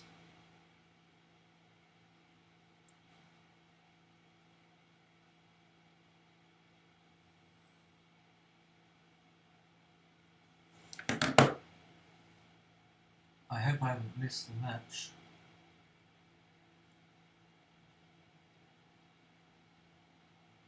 Am I going crazy? So Aref lost that match, didn't he? This is mine. What am I doing? Aref lost the match, right? So they have to play another one. And I don't think they've started. So I'm just going to wait. Yeah, Aref did lose that match. Okay.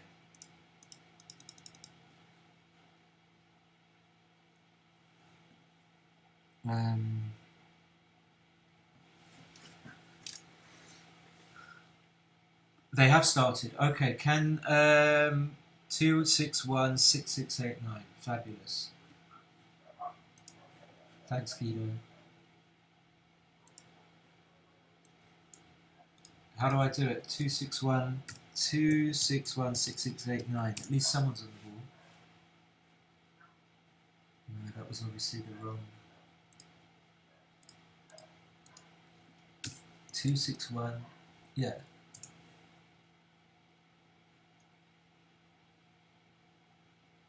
How do I put it in? Do I put it in off just with a /? 261 6689.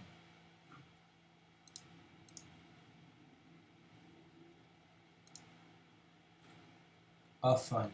I'll find them because the British flag is quite conspicuous. Conspicuous. They have started. Are they on page 4? Sigerson.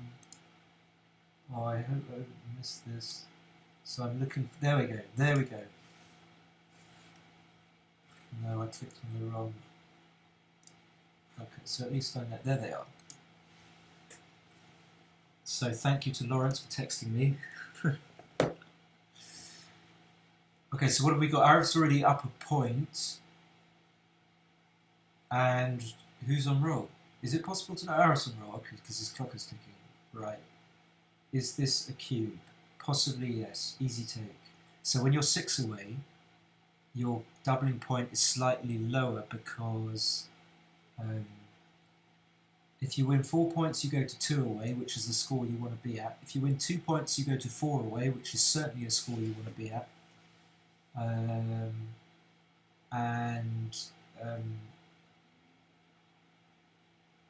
So your opponent is more inclined to actually pass and not put you at the score that you want to be at.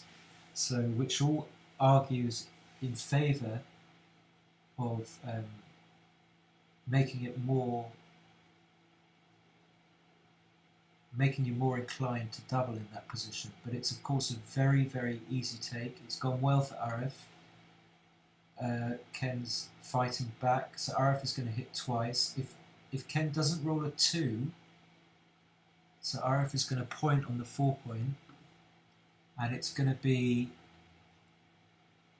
This is going to be a 5-0 lead.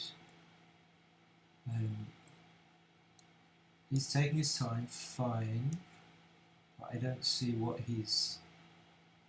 The 4 point, I mean, is a fabulous roll. I don't know what he's thinking about, unless I've lost connection.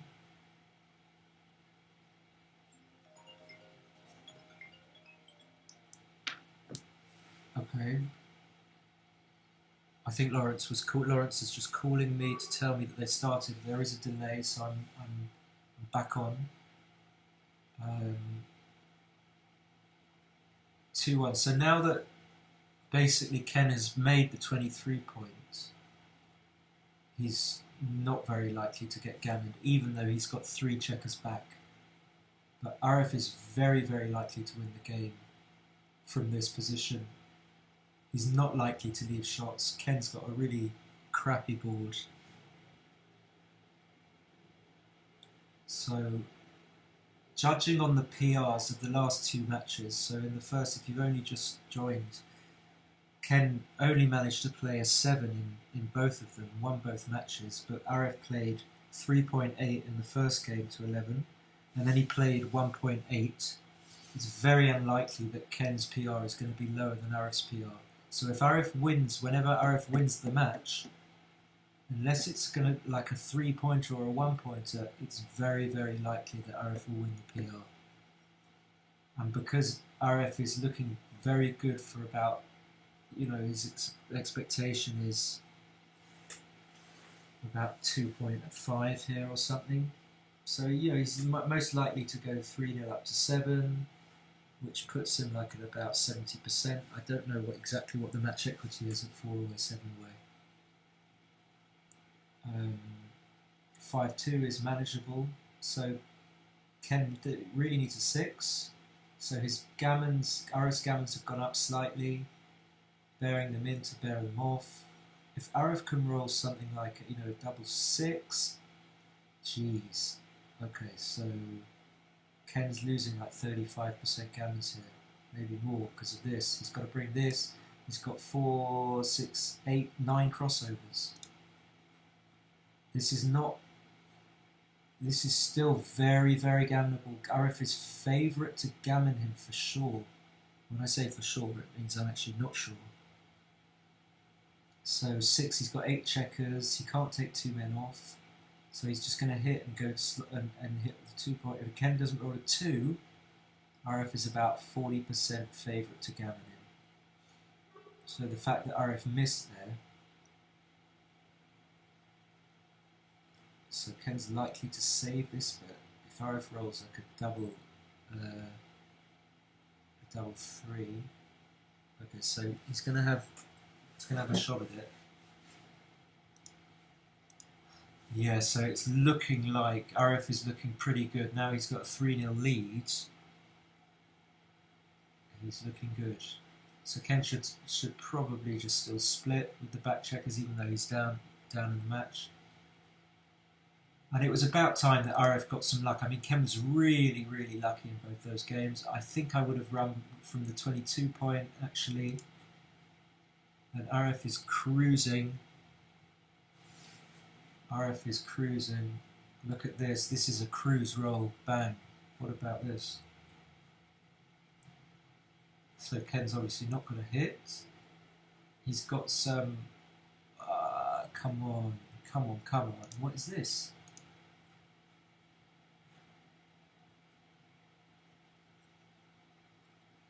Okay, so this is very, cubable. This is takeable. He's only 7 pips down. He's not got any men out of play. He's also way down in the match. I would have given more thought to taking. Maybe Ken's right. I mean, doesn't want to get gammon for the match, but still, it's a 6-5, 4-2, 6-5. Aref only needs, okay, good. Complicating the game. Aref is really cruising. He's going to play 13-11 with the 2. Yep.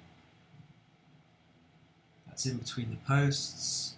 I think Ken might have to forego coming out and he might have to make the 5-point. It's too big to give shots. So Aref will make the 3-point. And if Ken missteps and doesn't roll a good number, then he's going to get put on the bar against a very strong 4-point board. And it could be 6-0 to Aref before we've had a chance to breathe. Okay, so Aref could definitely.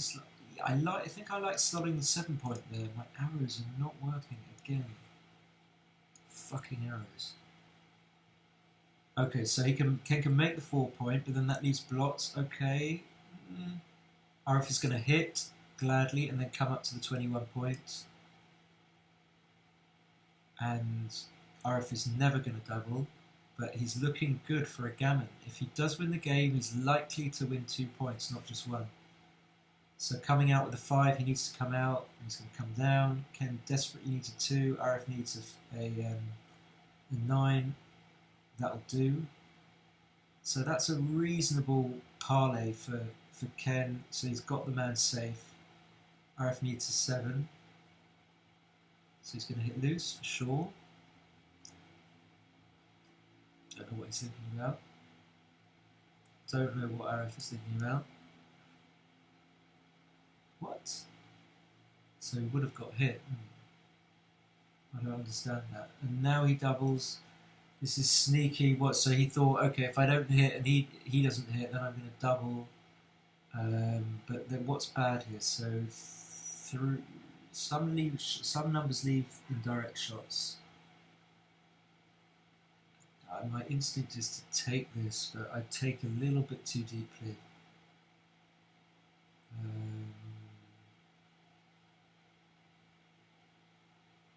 So certainly Ken's not really worried about being gammoned. Okay, yeah, I probably would take. I don't know about the cube actually.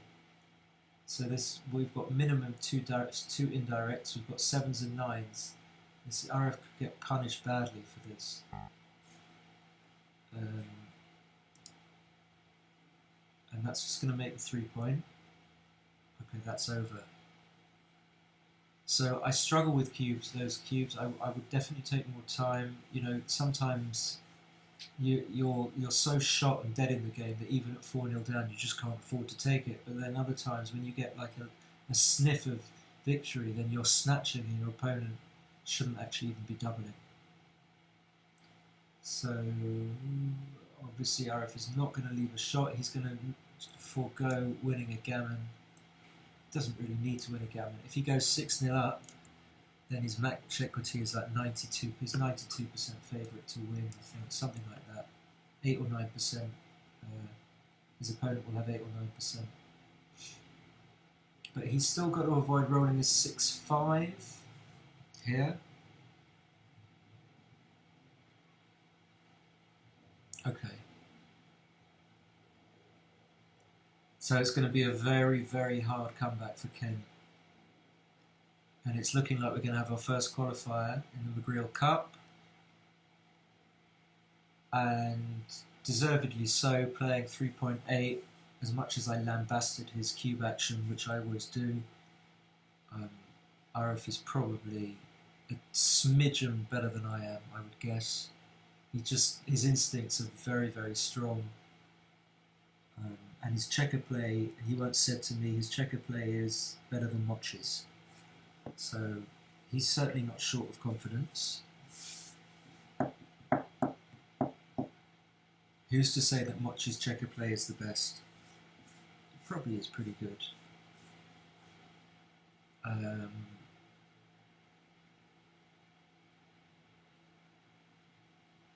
Okay, so it's 6-0. Is Ken going to get a point on the scoreboard? So again, not a big deal. You can slot, you can split. Just depends what you're more comfortable with. That's a good. This has happened before. This 2-1. Ken rolled a 6-4, and of course, no. Why didn't he just come up? Why is he trying to? Oh dear. So Ken needs to split. He should split now. He did it before. He should split. I don't understand.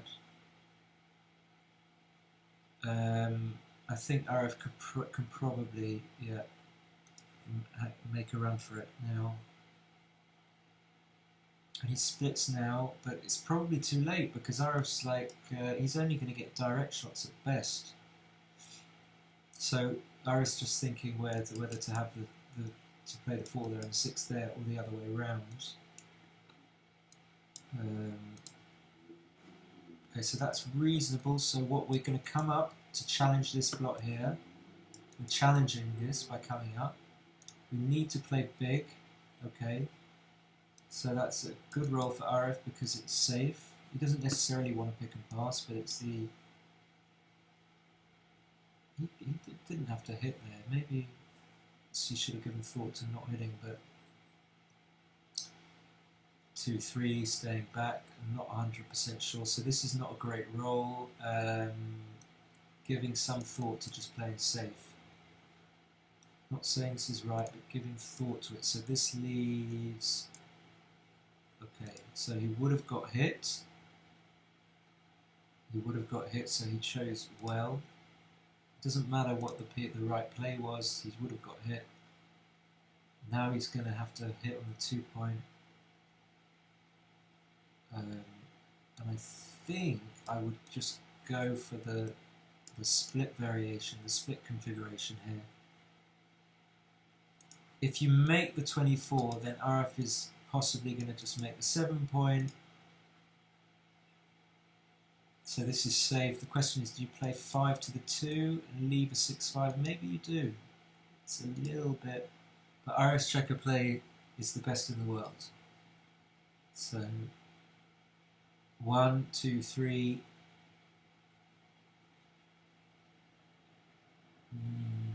Probably leaving a man. Leaving a man here. So he did.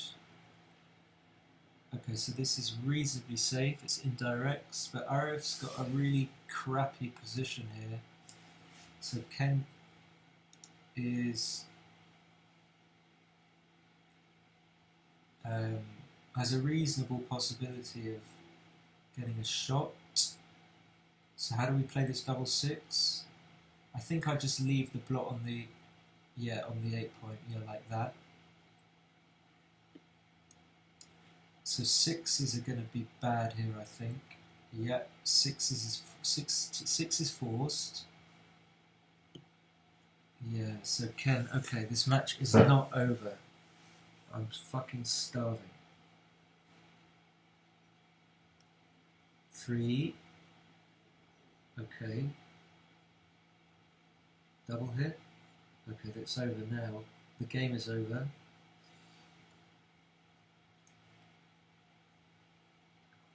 And Aref is going to have to leave more blots. You know, you don't really need to even hit this. Maybe I wouldn't even hit, because you don't want him to make the 24. If he makes the anchor, he's got far greater chance of winning, I think. Now you force yourself to have to make the to hit lose, and then you give your opponent the double 1. Obviously he's not going to roll it, because that would be just ridiculous. You just say he's given him something. He's given him a sniff, even though it's like a 1 in 36 shot. It's still something. So I think Aref is praying to the Iranian. I don't know what he's doing, like touching his worry beads.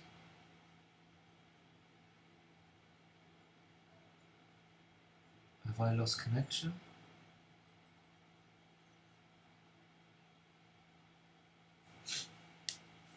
And even a 1 gives you a 1 without another 1 gives you a tiny chance. It's possible that Aref has lost connection, but as he's got 3 minutes up, he's going to be pretty good to go, unless his internet is goes out for a long time. So my internet has been temperamental. Every so often it goes off, but it only goes off for about 3 minutes and comes back in. No, not even 3 minutes. So I think Aref has lost connection here. I mean, if his internet doesn't come back on,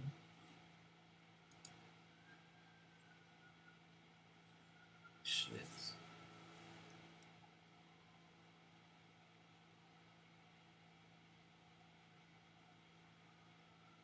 Oh dear. So my internet is on, I think.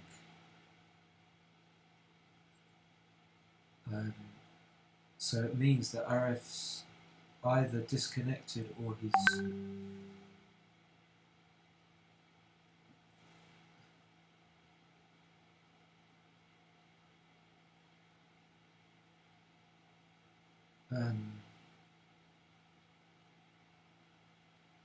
Aref? Anyone? I mean, this would be ridiculous for his clock to tick down like this and for him to lose the match.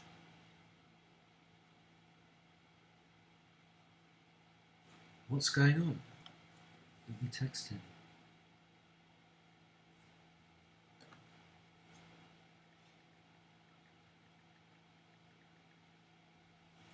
Jeez. I really hope not, because the rule is that if you lose on time, you lose.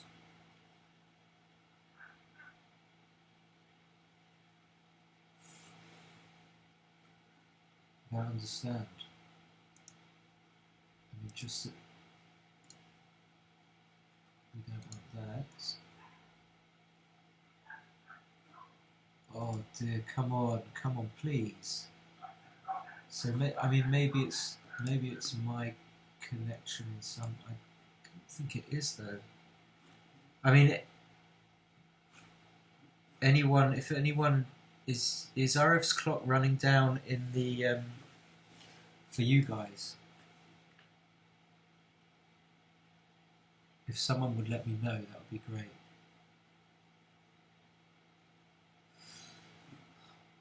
Because by now I've refreshed it. Oh shit. Okay.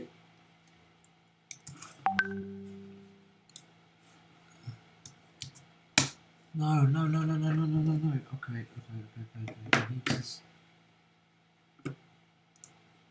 He's lost the... Oh no, now I have two.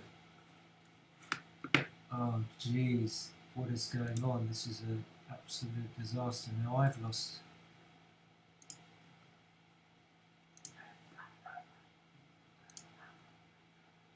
Shit.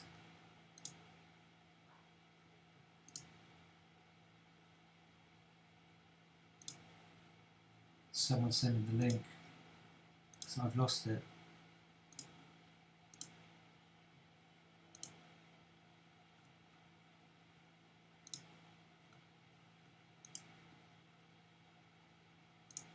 Shit, I can't find him anywhere.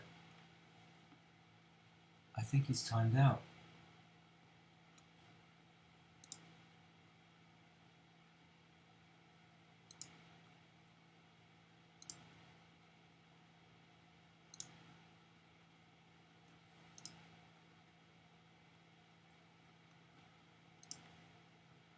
Jeez.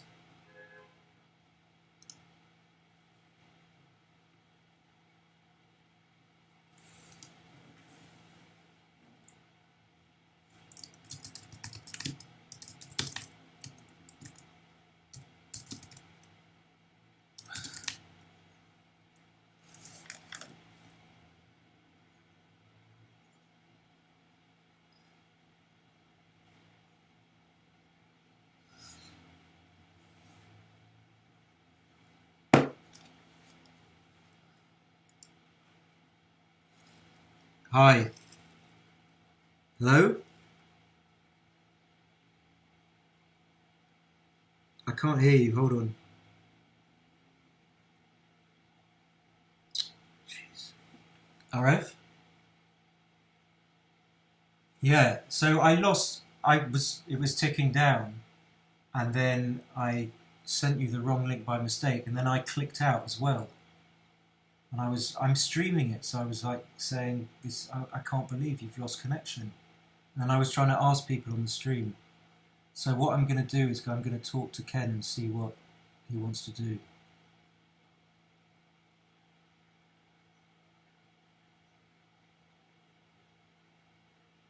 Yeah, let me speak to Ken, yeah. I mean, I'm sure that'll be fine. Alright, bye. Where's Ken?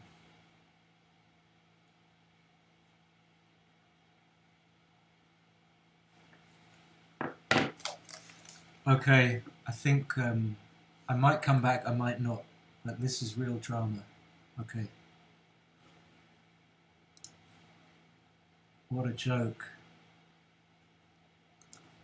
Ken! Okay, so I'm going to have to. Single match. I'm going to have to. Oh, that's the first thing. But I thought I made that quite clear. But arguably, second thing is, it's up to you what you want to do in this situation. I mean, what are the options? The options are claim. I think you could probably claim the match, or I'm not sure how strong a case you have for that. I mean, I haven't made extensive rules, but usually in this format, that if someone times out, they lose the match. But then Aref rightly points out that if he lost the match, if he loses the match, then he would win the PR. But having said that, the way it works on Galaxy is if you